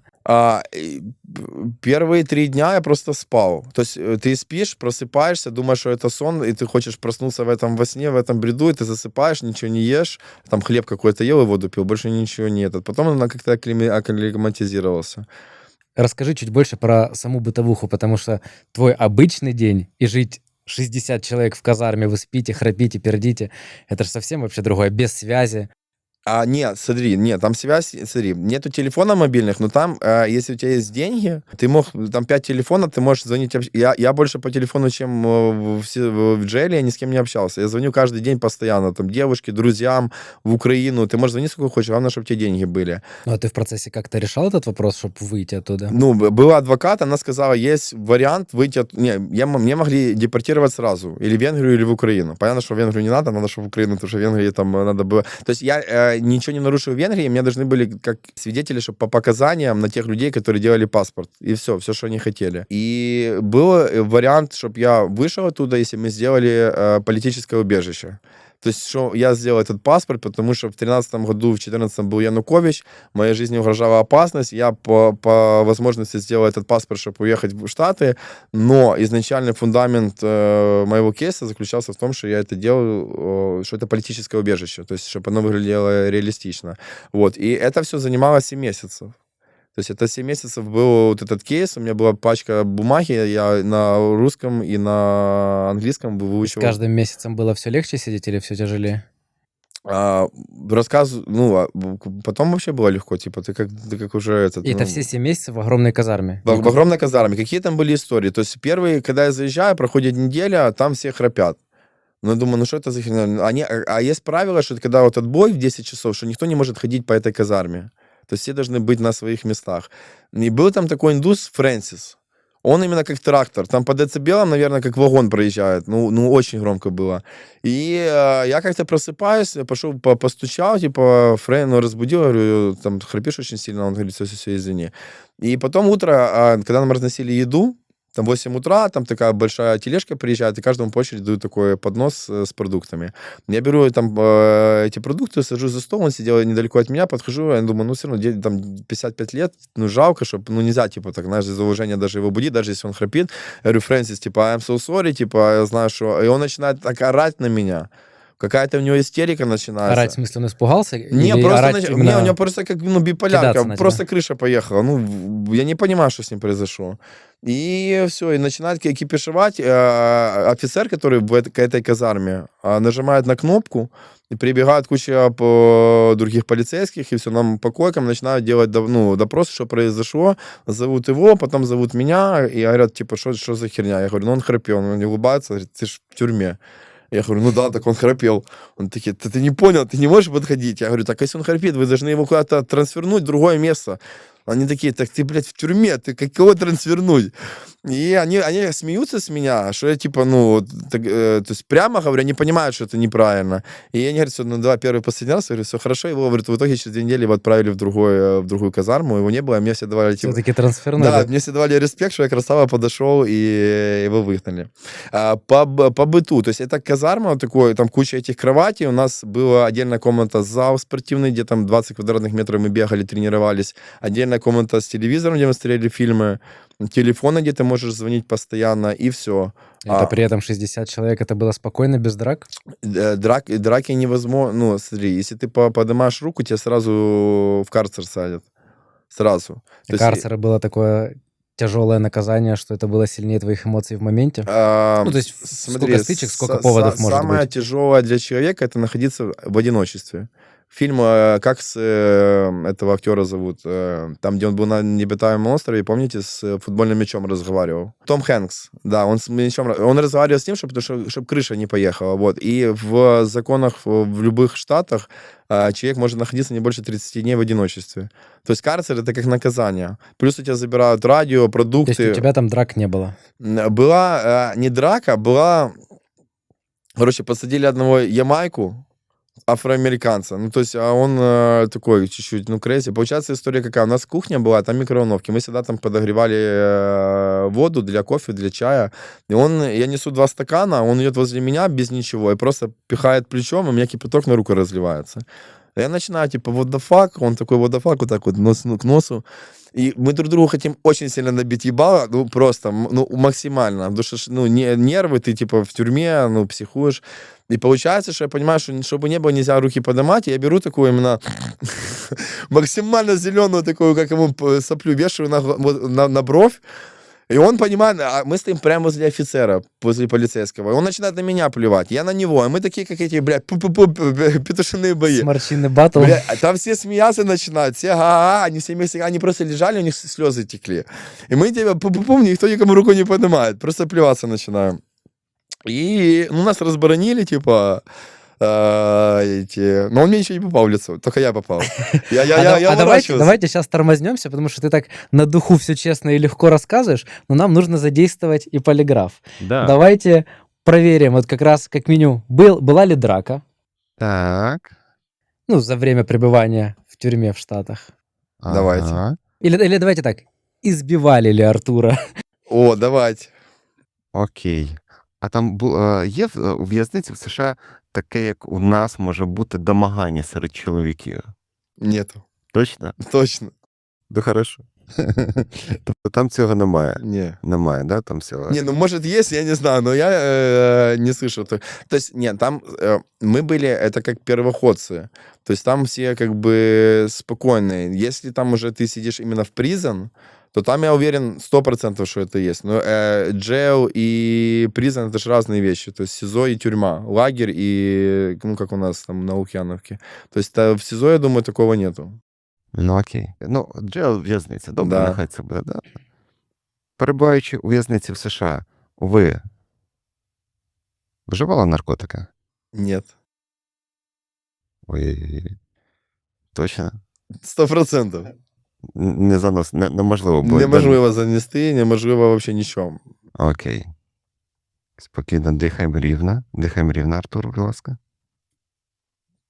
У в'язниці в США, перебуваючи, ви вживали алкоголь? Ну, да, но я могу объяснить. Надо только да или нет. Да. Да, А потім ми запитаємо, да. да. Перебуваючи у в'язниці в США, вас хто-небудь бив? Нет. Правда. Что там с алкоголем хотел? Зараз, секунду. Чи він бив? Мгм.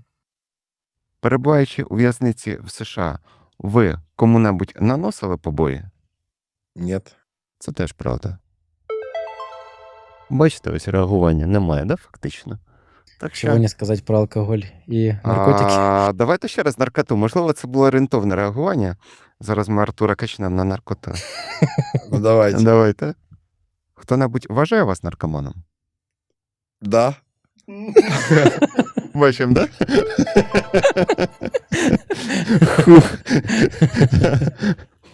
Правда? Так а що правда? Не то, що правда, звісно, да. Нет, но на самом деле это ж очень Да. сильно, но наоборот, Да, волнительно. да, Это ж да. наоборот, по идее, как неправда. Ні, дивіться, тут іде збій. Тому що він да, і почав коментувати, і все полетіло. Для того, щоб я робив висновок, ви відповідаєте і не коментуєте. Окей. І не смієтесь. Да, ні, і спокійно. Да? Добре. Скажи, перебуваючи у в'язниці в США, ти вживав їжу, продукти? Так. Ми зараз всі бачимо, як правда, так, спокійненько.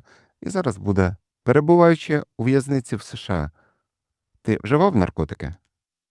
Ні. Це правда? Бачите, все спокійнесенько, да? Есть что еще из бытовухи, что можно просто описать? Просто как вообще начинается день, чистить зубы, зарядка, что было непривычно, что было сложнее всего привыкнуть, в туалет ходить, это Да, кстати, насчет туалета тоже есть такой момент. еда, может, к которой привыкнуть Не, надо. смотри, первое насчет туалета хочу сразу сказать. Там же ж между собой этими писсуарами стеночек нету. Есть такая, вот я не Для знаю, меня это просто ты ад. смотри, ты когда по-маленькому ходишь, писаешь, если стоит кто-то рядом, ты не можешь пописать, при том, что ты очень хочешь писать. Это у всех такая блокировка. У нас было, что все стоят в этих туалетах, писсуарах, никто не писает, и все ждут, пока кто-то пописает. То есть я не знаю, с чем это связано. То есть поэтому надо, чтобы какие-то стеночки были. Я помню, что вот в Штатах эта проблема была. То есть я всегда хотел быстро сходить в туалет, чтобы никого не было, чтобы ты мог сходить нормально в туалет, потому что потом будешь стоять просто как дебил смотреть в потолок. А ты в изолятор попадал? Да, был в изоляторе 3 В Штатах? дня в Штатах. За что? Ну, это надо предысторию, как я работал на кухне рассказать. Расскажи. Да. Получается, насчет дня. То есть мы просыпались, в 8 часов нас кормят, потом ты сидишь до обеда, ты можешь делать все, что угодно, читать книги, спать, ходить в зал заниматься. Потом обед, и потом вечером мы смотрели сюда фильмы, какие-то Avengers были, и там все ходили в другую комнату молиться. Те, кто там верующие, все. И то есть целый день мы там или в карты играли, или... А ты что говоришь, каждый день разговаривал по телефону, то есть ты мог и работать удаленно, грубо говоря, на телефоне? Телефон если ты обычный, автомат такой, понял, как как у нас раньше были Мгм. на улицах. Ты не мог на нем просто очень долго висеть, да? У тебя 15 минут было. В 15 минут, ты потом в очередь становишься, потом обратно разговариваешь. Ну, а эти все телефонные разговоры не записываются. Сразу Мгм. говорят, что это будет запись. И когда ты звонишь с этого номера телефона, ты, если ты берешь трубку, тебе говорят, что вам звонят с Берген County, там, jail, Мгм. ты берешь трубку, и Да. потом, ну, если ты хочешь разговаривать с заключенным, ты принимаешь, и там говорят, что будет разговор записывать. Вот. И это все, типа, через месяц-два надоело, и вариант был пойти работать на кухню. На кухню для заключенных. Там работало у нас где-то человек 15, я не знаю. Ну, там каждый раз менялось. Может больше, может меньше людей. Какая суть готовки? То есть это большой такой воронка, где ты сначала там варишь какие-то макароны, пасту, бобы, и потом едет целая цепочка, как на заводе, и ты каждый выкладывает эти все продукты, и ты потом складываешь в такие большие боксы, эти боксы разводятся по этим казармам. Все, это вся наша работа заключается. Смысл этой работы? Смысл заключается в том, что тебе платят $1.50 в день. А второе, то, что ты потом, тебе как бы привилегия, тебе могут там дать пиццу какую-то покушать, бургеры. А за $1.50 можно что-то вообще теоретически купить? И, да, 2 пакета или 3 мивины заказать. Ну, это как там называется? Мгм. Короче, ну, можно какой-то крекер купить, ну, что-то можно. А есть же люди, которые сидят, у них нету денег вообще, и ты заработал $1.50, ты можешь возможность позвонить там родителям своим, ну, кому-то. Оно по штатам недорого стоит. Вот, и, короче, привилегия в том, что ты можешь поесть эту пиццу, попить кока-колы, а это ты не можешь кушать, ну, когда ты в заключении. То есть только если ты работаешь на кухне.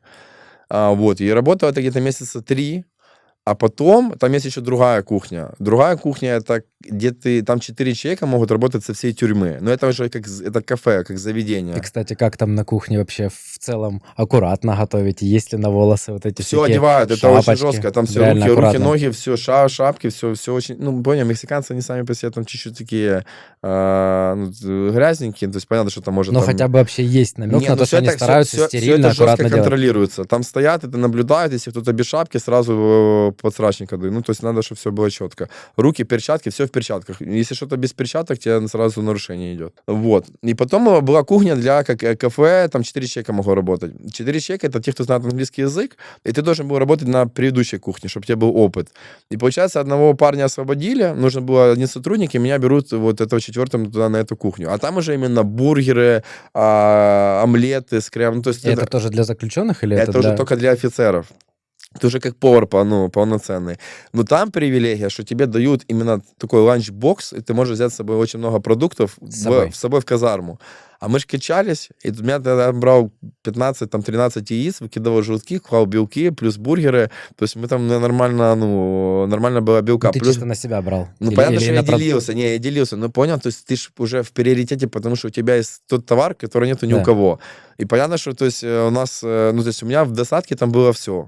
То есть плюс у меня было и так много еды, плюс я работал на кухне, плюс ну, у нас комьюнити было, там мы были как все мексиканцы между мексиканцами. Сейчас вообще максимально не в тему, но я от этой мысли просто не избавлюсь. Для меня прием еды это ритуал обязательно. То есть мне нужно, чтобы кушать, мне нужно найти сначала видео. Без видео я, как псих, я уже не могу кушать.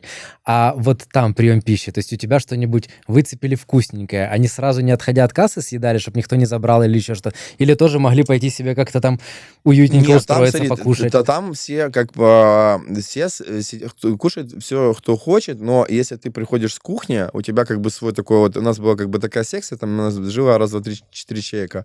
Мы между собой делимся. Понятно, что если ты берешь ту продукцию, которой нет у других, ну, я со всеми делился.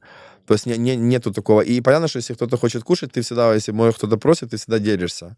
Но сама суть, что ты у кого-то просишь, она типа такая история. Поэтому я всегда хотел, чтобы было ну, достаточно еды, чтобы чтобы ты не нервничал. Потому что, обратно, вы же не забывайте, что ты в заключении, ты значит, на свободе, ты можешь купить себе все, что угодно, а когда у тебя дефицит чего-то, ты нервничать начинаешь. Тебе плохо становится, понял? И важно, чтобы ты был спокойный, это чтобы у тебя было достаточное количество еды. Плюс, ну, книги и работа, то у тебя как бы все хорошо. Но по 13 яиц на одно рыло они были не против тебя выделять. Так, меня за этих яиц, грубо говоря, и в карцер посадили. Мы не дошли просто, да? Да, короче, моя шеф-повар меня ненавидела. Она постоянно мне говорила, типа, what the fuck, что-то там too much eggs. Я говорю, мы качаемся в зале, что too much eggs. Я говорю, ну, я имею право. И, короче, помимо того, что я эти яйца тушил еще когда работал, я еще с собой забирал, типа, это минимум, бывает больше, бывает 20 брал яиц. То есть я их так желтки выкидывал, только белки складывал в этот бокс и его вообще пластиковал. И получается, она делала много замечаний, я ее не слушал. И была история, что она видит, что обратно эти яйца беру. И мексиканцы, они постоянно воровали. Воровали в каком смысле? Они воровали ту еду, которую они как бы заслуживали. То есть, ну, говорили, допустим, одна шеф-повар говорит, ты можешь с собой забирать, ну, какой-то там кусочек пиццы, а вторая не разрешала. Они брали там рис со склада, прятали не в трусы, а у нас как были такие оранжевые комбинезоны, они там делали подвязки на штанах и между ног складывали там рис, там какие-то там что-то, бобы какие-то могли, там ну, все что угодно. И получается... После этого определенные запахи приправ не добавлялись? Но нет, так это они все для себя ты это берешь, понял? Ты с этим, ну, они, может, там и делятся, но я не знаю, короче, ты все для себя это берешь. И... Я не имею в виду, что такое место, чтобы уносить. Они не в трусы именно складывали, понял? Ну, а других вариантов нету. Понял? Хочешь жить, умей крутиться. Смотри, это у меня были продукты, а есть люди, которые сидят, и им никто не помогает, понял? Они хотят кушать. И понятно, что они, ну, им типа плевать, что там кто подумает, типа они все спрятали и сидят все спокойно кушают тихо. Вот, и там был склад открытый, мексиканцы по тихой воде брали этот рис, там прятали, ну, я не знаю, мне по барабану было. Она приходит, мне говорит, ты уволен. Я говорю, ну, с бухты-барахты. Она говорит, ты разрешил, чтобы они со склада украли рис. Я говорю, я ничего не делал. Я говорю, посмотри по камерам, знаешь, как ну, блин, чтобы по-честному было. Она говорит, ты не понял, ты все, уходи. Я за то, что не подчиняюсь приказу, нажимает офицер на кнопку, который возле него, я всегда кто-то ходил и охранял. Потому что она женщина, типа, и она должна, чтобы не было ни проблем. Он нажимает на кнопку, а я, получается, делаю 3 нарушения. Первое нарушение, не подчинился приказу. Второе, типа, что я помог им украсть рис. И третье, это за то, что ты нажимаешь на кнопку, это как третье нарушение. И тебя садят как тюрьма в тюрьме, в этот карцер. Да забирают все, ну, у тебя нету... Блин, что у меня чухается у нас постоянно? Это означает, что я говорю правду или нет? Садят в карцер 3 дня, там просто Библия лежит и все. И ты тупо сидишь, смотришь в потолок, и Библия... И как для тебя эти 3 дня? Ну, я просто спал все время. Ну, проблема, что еды не было, понял? Ну, то есть нету радио, нету книг, нету, ничего нету. Ты сидишь, просто тебе скучно. Ну, ты хочешь с кем-то поговорить, ты не можешь ни с кем пообщаться. Телефона у тебя нету, ты не можешь помыться. Ну, вообще у людей есть медитации такие на сутки, на 3 дня, когда просто медитации? помолчать. Это белиберда, ты в тюрьме побыть. находишься. Медитация, когда ты 5 лет посидел, можешь там медитировать. У тебя стресс. Ну, там потом девушка у меня позвонила в тюрьму. Не, ну тоже ж стресс не может 3 суток подряд идти. Или оно еще больше, наоборот, паника наворачивается? Не, ну, понятно, ты уже привык к комфорту, что у тебя есть еда, все, ну, все остальное. У тебя стресс обратно, что ты начинаешь с нуля. Тебе жарко, ты потный, ты не можешь пойти в душ, когда ты хочешь. Ты не можешь покушать, когда ты хочешь. Ты можешь просто пить воду из-под крана, и все. Кофе, чай, ничего нету, книг нету, телевизора нету. Все забирают. Потом через 3 дня меня отпускают, но меня уже уволили с этой работы, и все. Потом я уже был какой-то безработный. Но потом была история, что мы же подготавливались к суду, к моему. Это тюрьма старая, то есть ей уже лет, может, 20 или 30. И там все окна, они как забетонированные. Поломалась вентиляция полностью. Было так жарко, у нас было там, может, градусов, не знаю, 35 плюс влажность. То есть было так жарко, что часы были полностью покрыты водой. И надо было подготавливаться к этому суду постоянно. И суд сказали, что он будет там идти по скайпу. Вот, мы месяц, типа, сначала страдали, полностью умирали, что... То есть мы спали на полу постоянно, ты просыпаешься, ты полностью мокрый, у нас была очередь, мы каждый раз ходили без остановки в туалет, ну, не в туалет, а в душ мыться, потому что ты только вышел с душа, ты уже, ну, потный. Вот, и потом назначают этот суд. Почему я упоминаю что про эту историю? Что просто суд был, и суд проходит, что тебе просто, 40 градусов, ты сидишь в оранжевом костюме, и ты должен 4 часа с судьей, типа, нормально разговаривать, и помнишь, что ты говоришь слово в слово, потому что если что-то сказал не так, тебе будет полностью отказано. И мне суд прошел неудачно. Почему? Потому что всю историю, все, что я рассказывал, мне задали вопрос, вы когда-нибудь, вас когда-нибудь полиция штата Нью-Йорк останавливала? Я говорю, да, останавливала. Вы показывали права американские или украинские? Я говорю, американские. А получается, что они приняли решение, что я соврал офицеру штата Нью-Йорк, потому что я должен был показать украинские права, а не американские. То есть я сдал на права в DMV, получил американские права, я должен был показать украинские. То есть я соврал офицеру штата Нью-Йорк, поэтому они имеют право все, что я говорил, посчитать, что это пиздеж и депортировать меня. Если ты там соврал, то можешь врать То и в я, остальном. да, то я вру полностью все, что в данный момент.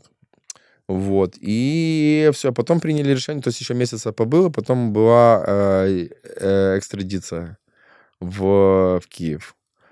То есть экстрадиция проходила, меня взяли 3 офицера. То есть это просто по вашей юридической хронологии действий, как вы защищались. Ну, за счет Да. чего тебя депортировали? Чего решили тебя Потому не что продолжить? я же делал политическое убежище, они не поверили в политическое убежище, Ага. и после этого депортация идет. Все, депортация просто в Ну, Украину. депортация просто в Украину, а не в тюрьму в Украину. А Просто ты депортация. что, что-то в Украине сделал? Что Мгм. мне еще в Да-да. Украину? Я же уже посидел. Депортация была, меня депортировали в 1 классе в самолете. Девушка узнала, на каком самолете буду лететь, и купила в этот же самолет. Депортация тебя сопровождают или ты сам летишь? Мы летим в Украину. То есть, почему... Вместе с полицией? Да, почему полиция... Сколько у вас человек? 3 человека их было. Почему они любят летать в Украину? Потому что им оплачиваются командировочные, а у нас очень красивые девочки. И поэтому они, чтобы провести время с пользой, они с удовольствием всегда любят депортировать украинцев в Украину. Вот. И мы летим в 1 классе, девушка купила в этот же, моя бывшая, на этот же самолет в Все время, которое ты сидел, она поддерживала с тобой связь? Да, она молодец. Да. І де вона зараз? Ну, в Нью-Йорке она. Да. У нее уже муж, ребенок, все хорошо, Да, все мгм. шикарная жизнь у нее. Да, если бы не она, я бы, наверное, там подзагнулся. Это очень важно. То есть поддержка, она типа 100%. Без нее типа можно кукухой поехать. Вот. И она узнала, я не знаю, не помню уже деталей, каким образом, в каком самолете меня будут депортировать. Купила на этот же самолет билет. И я, короче, сплю, она там ночью, это же международный перелет. А ты когда садился в самолет, ты ее видел? Да, она видела, но она в глаза не смотрела, чтобы никто не знал, что мы знаем Она друг друга. сидела где-то рядом или как? Не, она в эконом-классе, я в 1 классе. Мгм. Понял? Ты Ты просто меня- когда заходил, ее видел? Да. И она меня, короче, будет, а эти ребята спали. Она меня будет, типа, и я иду в туалет, а я был похож на мексиканца. А тебе можно было вставать в туалет? Не, мне же уже наручников нету. Ты же уже не в Америке, ты уже как в воздухе, то есть ты уже как бы ничего не нарушил. А что И ты сразу тогда не пошел к ней в эконом? я не знал, можно или нельзя. Ну, откуда они же меня Мгм. сопровождают для чего-то. Ну, поэтому без понятия. И она говорит, типа, ты что, гонишь? А у меня, короче, я как мексиканец был, какой-то, как Эль Чапо какой-то. У меня волосы гелем назад, бородка такая и усы. Я как чистый мексиканец. Она говорит, тебе, блядь, Как Киви... сейчас? Ну, нет, похуже было. Типа был очень сильно заросший, да? Да, но я именно чистой воды мексиканец. То есть у меня все волосы длинные назад, эти усики и бородка. Именно мексиканский стиль. Ну, у нас, смотри, мы сидели когда 7 месяцев, у нас не было зеркал. То есть я себя в зеркало 7 месяцев не видел. Я не знал, как я выгляжу. Я только видел какое-то отражение на каком-то окне, и то там не Але до це конца. цікаво, да, не було дзеркал. Це спеціально так? Да, Це ну нет, цікаво. это специально, потому что мы можем разбить, и Разбить ты их можешь так кого-то остро. порезать. Мгм. И там такие металлические штуки сделаны, они уже там... Типу відображають, да, ну, что-то якось? очень плохо видно. Ага. То есть я не знаю, там, ну, да, грубо говоря, как я выгляжу, и я потом смотрю в зеркале, я реально стрёмно, он такой пухленький, с этой бородой. Она попросила у стюардессы бритву и брила меня в туалете. с этим с мылом, Нифига короче. себе. Да, я сижу, эти офицеры поворачиваются, такие, опа, типа, понял? Это же новый человек? Да. И у них не было вопросов?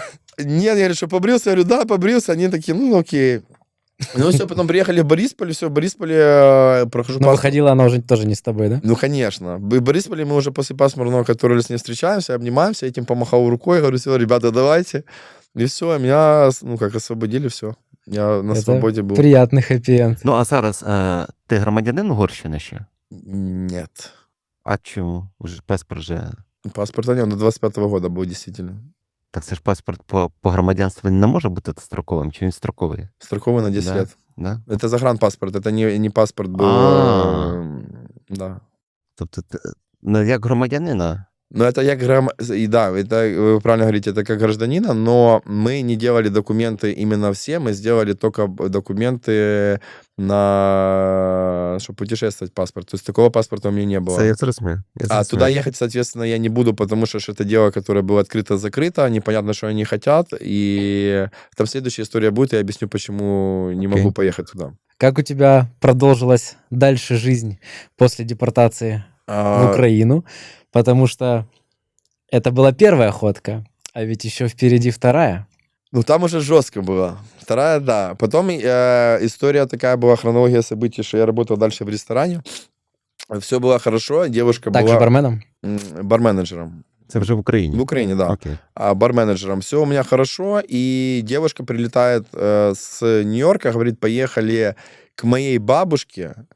Она сама была с Беларуси, говорит, поехали к бабушке в Белоруссию, потому что там она старенькая, и надо, чтобы ты познакомился. Понятно, что я туда вообще не хотел никогда ехать. Это первый раз туда едешь, да? Да, раньше не да, никогда не ездил. И получается, что мы сделали украинский, ну, по Венгрии мы помним, да, эту историю, то, что с венгерским паспортом. Мне сделали украинский биометрический паспорт на те же пальчики мои. И получается, что мы когда проходили границу, в Украине пропускают, все хорошо, в Белоруссии, ну, девушка дает паспорт свой нью-йоркский, ну, американский, ее говорят, все, идите в машину, все хорошо, а мой паспорт смотрят, такие смотрят, один, потом второй человек подошел, третий смотрит на меня, потом в белой рубашке подошел человек. И они говорят, молодой человек, присядьте в машину, а я говорю, Света, сейчас будут меня закрывать, я даю То есть телефоны. ты сразу это Я тоже ну, выкупил? понятно, что меня будут, ну все. И потом сажусь в машину, они подходят уже, их много А людей. когда ехал, даже и мысли не было, что Да, ты можешь конечно, произойти? но я бы, если бы знал, никогда в жизни не поехал. И они все открывают машину, руки за голову, вы арестованы, все, без объяснения причины. Она плакать начинает, меня садят в какую-то будку. Я сижу. Но ты в тот момент уже понимал, из-за чего? Ты же ехал без мысли, ты вообще не понимал, Смотри, что может такое я произойти. догадывался из-за чего, но я не мог понять, самое страшное, незнание проблемы, что мне грозит, что мне за это может быть. Экстрадиция, депортация, что-то, или что-то, может, в Беларуси нарушил. И везут меня на бусике. Первый город — это Гомель. Меня садят в Гомеле в изолятор. Изолятор — это такая хата, где там все из пены, из зеленой. Там горит свет постоянно, и там было 2 каких-то там алкаша. И Изолятор это же для одного человека.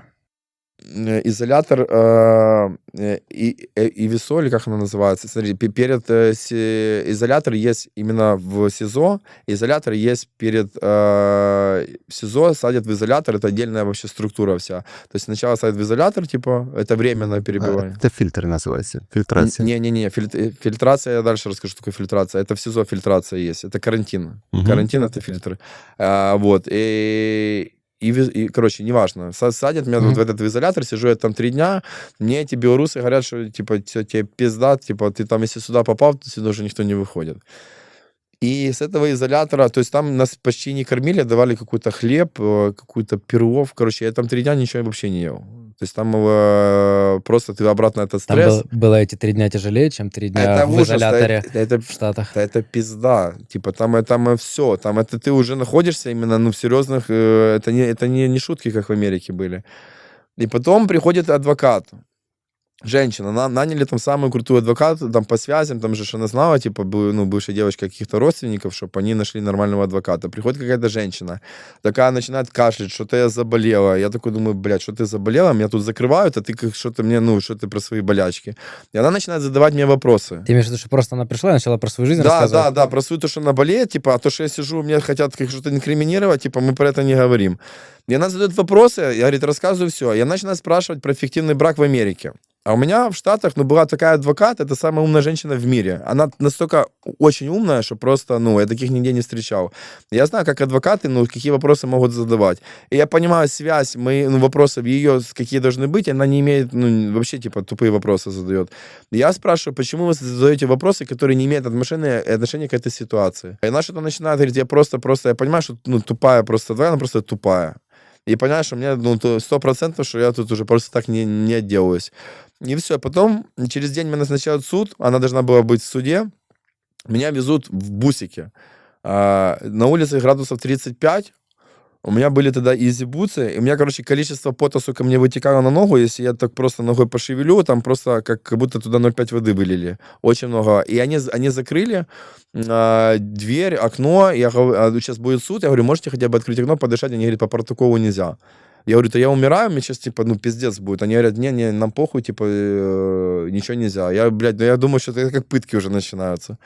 Потом в суде я начинаю улыбаться, я говорю, ребята, что это за постанова? Я говорю, вы, прикол тянете? Я говорю, я ничего не нарушил, что со мной, как с террористом обращаются. Оказывается, что Белоруссия дружит с Венгрией с 1956 года, и любое нарушение, которое было сделано в Венгрии, неважно по какому запросу, по какому делу, они должны меня экстрадировать с Белоруссии в Венгрию. Мгм. Все, и меня, типа, говорят, все, похер, что вы говорите, типа, штампы в СИЗО, типа, закидывают. Но не в Венгрии, а у себя. Да, и должен быть потом был этап, что мне в Венгрию. Этап это вообще это самое ужасное, что может быть. Это ты на поезде, в тюремном поезде должен был уехать, но слава богу, что у меня такого не было. В общем, что происходит дальше? Садят меня в это СИЗО. Так, это СИЗО очень отличается от Штатов, я так понимаю. Оно отличается и вообще от чего-либо. Я потом объясню разницу. Я не был в Украине в СИЗО, слава богу, но... Ты нам расскажи во всех красках. Есть ведь понятие красные тюрьмы, черные тюрьмы, как там быт проходил. Черные тюрьмы, это вот у нас в Украине, это когда закрывается хата, и все, что происходит за дверью, у заключенных у них там свои правила. Но у нас там, как правило, есть телефоны всякие, там можешь чуть ли не раки заказать, турковские раки. Раки заказать в хату. Если есть бабки, есть все. А там красные тюрьмы. Красные это под властью самой тюрьмы. То есть начальник тюрьмы, он главный. И там, когда закрывается хата, они наблюдают каждые там 5, не знаю, там, 5, 10, 15 минут зрачок. И ты должен, когда ты проснулся в 6 утра, ты должен сидеть. Если ты чуть-чуть... А сколько у вас человек в камере? У нас было 1, 2, 3, 4, в первой 8 человек, по-моему. И все 8 человек нельзя лежать, вы должны Вы сидеть. должны сидеть, да. Ты можешь лежать... Это в какой-то период времени дня или весь день? Весь до отбоя. До отбоя, то есть ты можешь быть... Как проснулись и пока не легли спать, Да, вы обязаны сидеть. Да, если 3 нарушения, тебя садят в карцер. Ты должен сидеть в карцере. В общем, и что сначала было? Был изначально не хата, а был карантин, про что мы говорили. Это был карантин. Карантин — это когда тебя садят в хату, в перевалочную, чтобы узнать, больной ты СПИДом или туберкулезом, чтобы больных с больными, а здоровыми со здоровыми. И нас садят в пятницу, а в выходные они не работают. Получается, мы сидели на этом карантине 3 дня, с пятницы по понедельник. Это такая хата ужасная, что там просто все не то, что черное. Там вот я спал на 2 этаже, у меня 3 арматуры было. Дают матрас, в котором нету пуха, ничего. И ты просто лежишь на 3 арматурах. У тебя потом синяки на спине.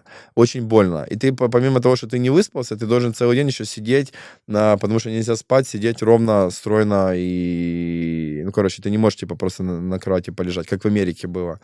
Вот. И потом было распределение по хатам. Мне повезло, что когда мне называли там начальник тюрьмы, не поняли, кто спрашивал, типа, номер моего дела, а я перепутал номер дела, мне посадили не с украинцами, как украинцы с украинцами, типа, белорусы с белорусами, а меня посадили в хату к белорусам, потому что думали, что я белорус. А мне посадили нормальную хату, где у нас телевизор был, у нас было все четенько. Вот. И в этой хате был где-то 2 месяца. Ну, у нас там все было, плюс-минус норм. Там, А кто сидели с тобой? ну, белорусы в основном Нет, там... ну за что? За смотри, что вообще в основном люди сидели? сидят 328, часть 3, это распространение наркотиков. Как у них подразумевается распространение наркотиков? У них там есть... Это все, я про траву говорю. Это все с травой. У них есть поля, где растет дичка. Они эту дичку они срывают, сушат, и они могут курить. Если, допустим, я сорвал дичку, ты пришел ко мне в гости, и ты покурил со мной, они могут тебе вписать 328 распространения, даже если ты нет было факта покупки и продажи, ты просто взял покурить, они тебе, ну, как распространение. И все. 328 это от 8 до 12 лет.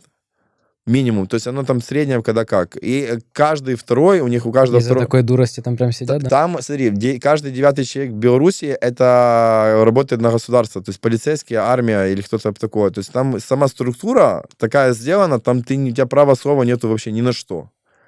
Там пиздец. То есть все письма прочитываются. Ну, какие у меня были проблемы потом. У меня был друг, он и есть. Мы сидели с ним в Америке, Юра. Зовут, это единственное, наверное, кого я могу назвать. Он Он тоже с тобой в Америке сидел? Да, он с Израиля, но он как бы гражданин Украины, и он с Израиля, живет в Израиле, он тоже израильтянин. Он мне написал письмо с Израиля в Белоруссию.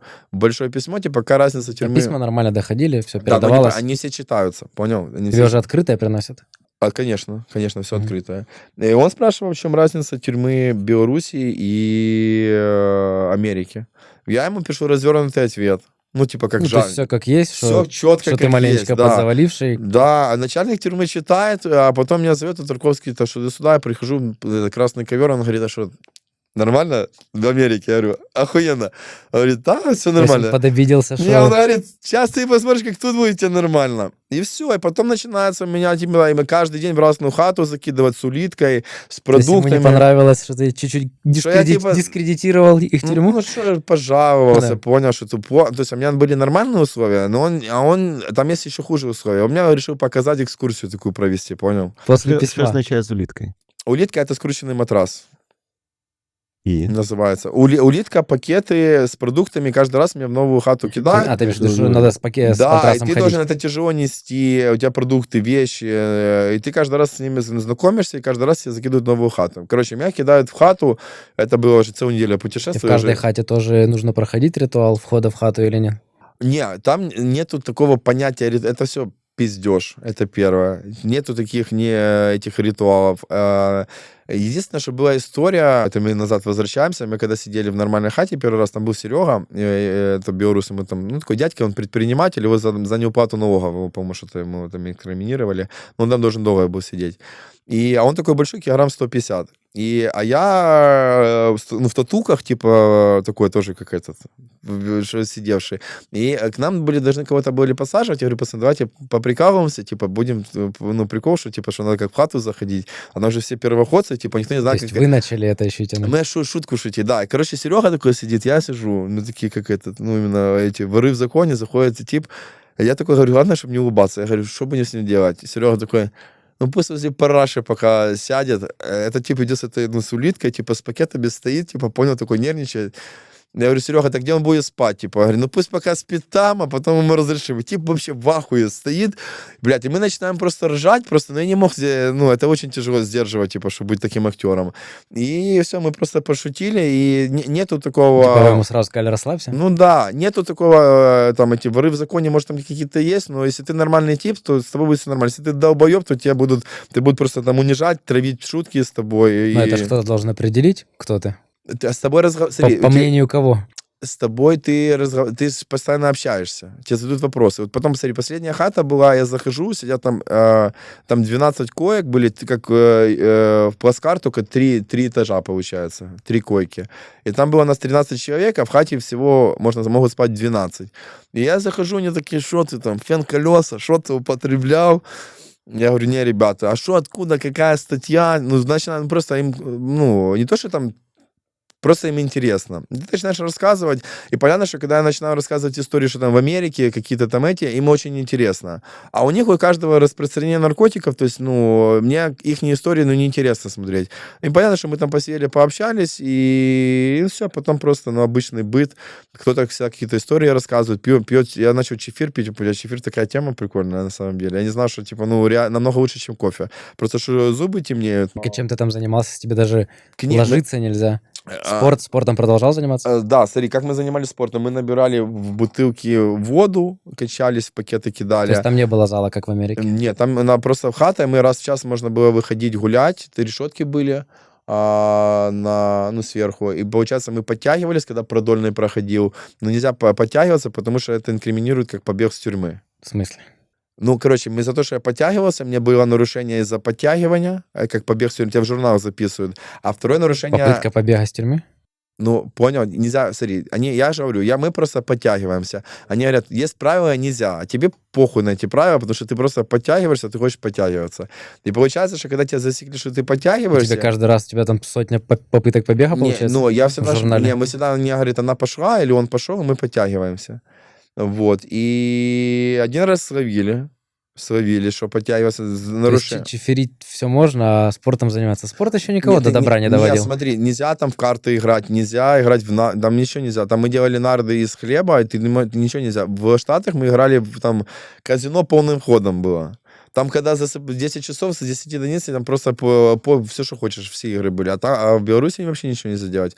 Можешь, ну, мы читали много книг, была подписка на газеты какие-то. А книги там были или тоже Да, надо было да, ты покупать? мог заказывать, тебе могли родители передать, родственники передать книги, газету, подписка на газеты разные, новости читать, очень интересно. До газеты полюбил, что вообще трындец. Было в этой тюрьме что-то прям такое тяжкая ситуация? И тяжкое, да, что посадили в карцер на сутки ровно, это за то, что я заснул, и за то, что я подтягивался. Карцер — это когда тебя садят в Одиночку. камеру, она небольшая. Это койка, которая, как у нас, она не пристегивается. То есть я просто проснулся, сижу, а там она пристегивается к стене. И ты должен сидеть на таком пятачке, и у тебя стол и Библия, и все, у тебя ничего нет. То ты сидишь, там плесень, там туберкулез, там пизда, просто черная как дыра. Но я посидели с утра, и вечером типа выпустили, и плюс тебя еще переодевают в робу, такую как тюремную одежду. Так ты ходишь со своей одежде, а так это тюремная. Вот. Но у меня единственное, что у меня было, как я обходил эти правила, если ты больной, ну, у тебя температура, ты можешь спать, лежать. Мгм. Я, короче, вызывал, типа, этого медбрата, он приходил, мне давал градусник через окошко, а я, как, знаете, как в школе, ты не хотел идти в школу, ты его Батареи? натирал об ногу. Я когда начал натирать, эти белорусы сидят, говорят, ты что делаешь? Я говорю, сейчас, смотри. Натирал, плюс мне еще дали какие-то таблетки обезболивающие. Я, типа, делал вид, что я глотаю, я прятал под язык их, понял, что, короче, ну, у тебя голова не болит, но бывает, когда у тебя болит голова, у тебя нету никаких медикаментов. Я потом ее выплевывал, а потом, когда болела голова, у меня была своя какая-то мини-аптечка уже. Вот. И потом давали мне 3 дня как отпуска, я мог 3 дня полежать, поспать. Но я это делал часто, потом спалили, что я наебываю, и сказали, что больше никаких градусников мне давать не будут. И сколько времени ты провел там? 3 месяца. И в какой момент тебя решили? Договорились, каким образом выпустить, и просто депортировали меня через 3 месяца в Киев. Какая была депортация? Меня депортировали с парнем, который тоже с Украины. Мы ехали на автобусе, где обычные люди, туристы. Есть буферная зона между Белоруссией и Киевом.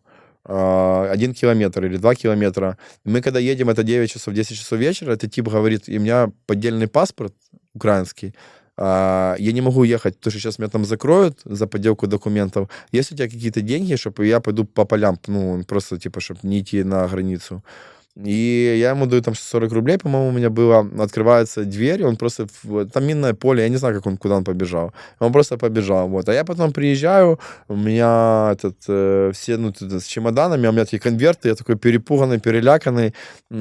Спрашивают, типа, вы откуда? Я говорю, такая ситуация, с Беларуси депортировали. За что? Я говорю, я был активистом, там, закрыли меня за просто, что там дебоширили. Все, я просто иду прямо, темная дорога, потом нашел какое-то кафе, взял телефон, позвонил маме, мама приехала, там с другом ее забрали меня. И все. После этого... Хорош. Я вот только что еще вспомнил, что мы ж по Блицу проскочили те вопросы, которые были подозрительные, а если мы их немножко еще не раскроем, то я думаю, у зрителей капец как останутся вопросы. Например, там, где Секс на зоні. секс на зоне. Ну, давайте. А, Ну, давайте, Поїхали. давайте. Тепер дивимось, окей? Вспомнил, да, молодец. Не, ну мне кажется, лучше пройти это, чем тебя отпустить. Ні, ставимо Давай. да? Ну, хотя не знаю, как лучше. Может, лучше, чтобы у людей остались вопросики. Тобто ви на зоні були 2 рази. Один раз в США, другий раз в Білорусі, правильно? Да, Скажіть, на зоні ви займались спортом? да, На зоні ви займались танцями? не, На зоні ви симулювали хвороби? да, В цьому місяці у вас вдома був секс? да, На зоні хоча б раз у вас був секс? нет. Ні, ну це правда. Браво. Все.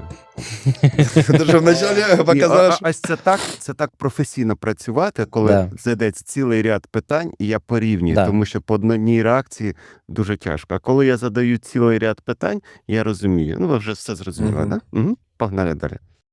Тогда еще, чтобы отвлечься тему тюрьмы, какие-нибудь веселенькие бытовые вопросы. У всех это по-разному проходит. Как девственности лишился? Девственности в 15 лет это была тетя моего однокурсника, в котором мы учились в колледже. Но она... Тетя друга? Тетя, да, но это не то, что ей там... ей было лет 24 или 27.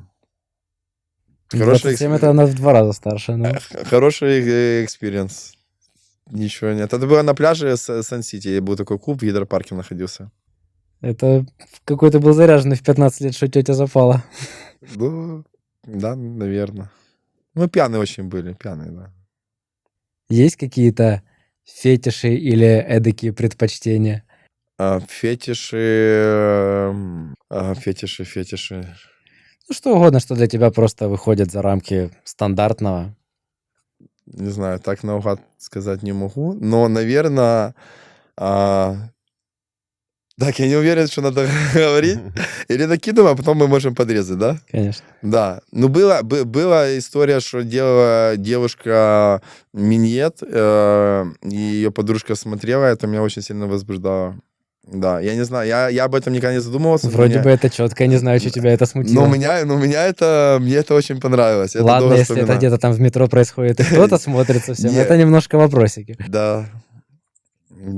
То есть только Ну, это из такого, что, ну, как, да, фетиш, то, что в сексуальном формате. такое повторялось после этого или Не нет? повторялось. Так, Потому что больше девчули таких берем на заметок, надо приглашать подруг, как зрителей.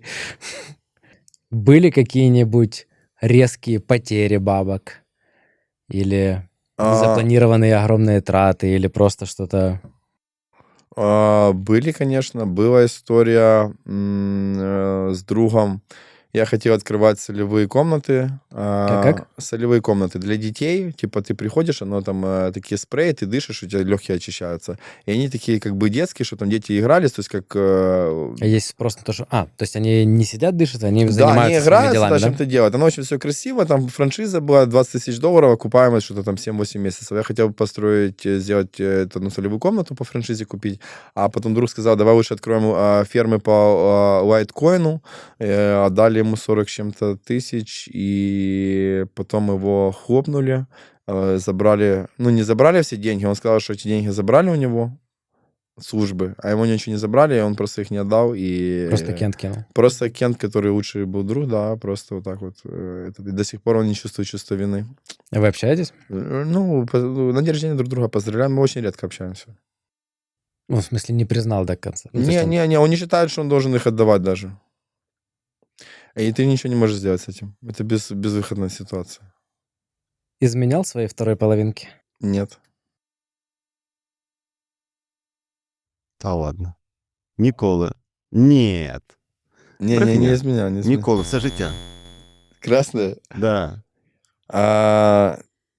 Нет, не изменял, но есть, я могу сказать, в каком промежутке это, когда, ну, у нас отношения были год, грубо говоря, на расстоянии. В том плане мы даже не было такого коннекшена, как как было, ну, допустим, ты каждый день с человеком общаешься, там, раз в неделю. Он это девочка, которая в Штатах жила. Хорошо, если вот, допустим, вот мы отбросим конкретно эту девушку, просто с тем, с кем ты ведешь отношения, не изменял никогда? Нет, который сейчас нет, конечно. Да нет, надо один раз. Нет. Ні, Ще раз. надо ряд питань зараз. Давайте, ну ми ж серйозно зараз. Зараз це буде на професійному рівні. Да не, ну сейчас потом клеймо будет, если что-то не так. Потому что твой Инстаграм выглядит именно как раз, как будто ты с каждой девушкой... За $700 я не можу не продовжати. То есть. Ладно, ні, це жарти. Ми в себе тут за гроші ж ми не працюємо. Але стартуємо? Ні? Да. Да, окей. Мы можем придумать стоп-слово, если хочешь. А як звуть вашу дівчину? Немає дівчини. У вас немає зараз дівчини? Нет. Так немає з ким зраджувати. Давайте тоді. Не, ну мы же... Давай, ну а скільки було? Ну, тобто відносини були. Давайте за останні 2 роки у вас були відносини? Да, Да? з двома Окей. дівчинами. Да, супер. Погнали. За останні 2 роки у вас були відносини з дівчатами? Да, були.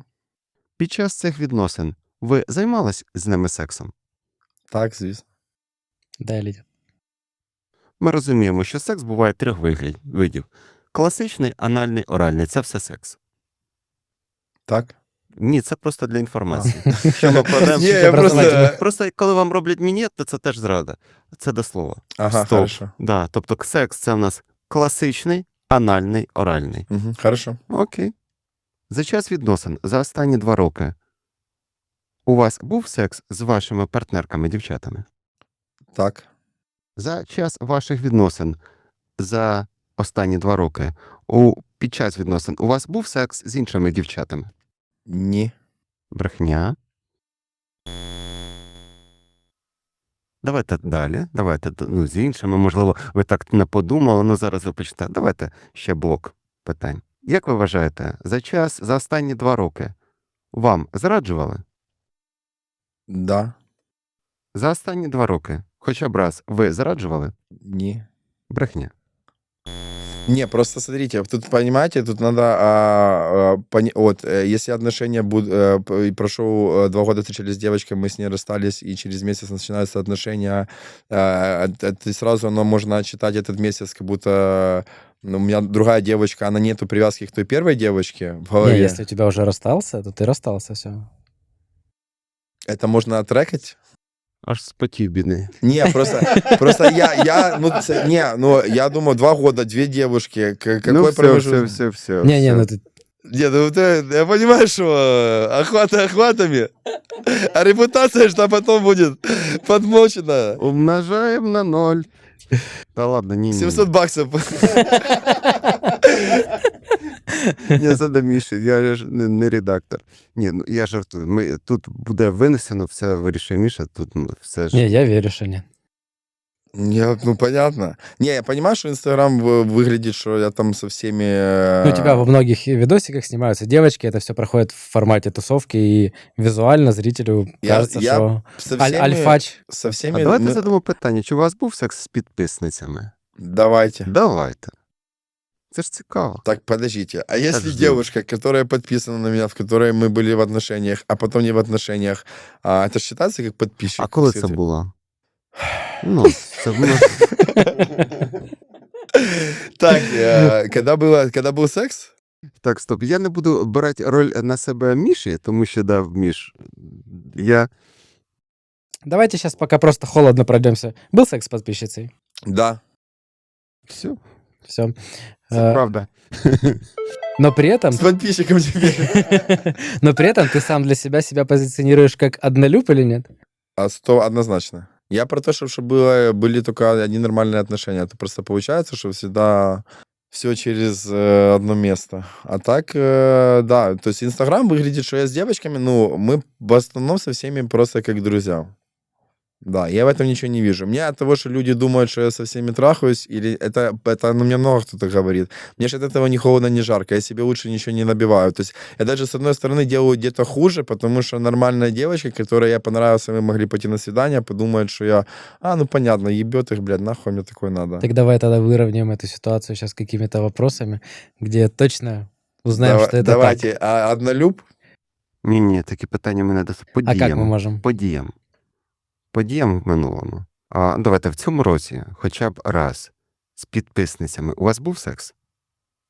Так. Скажіть, у вас є регулярний секс з вашими підписниками? Стоп, ні, не реєструємо.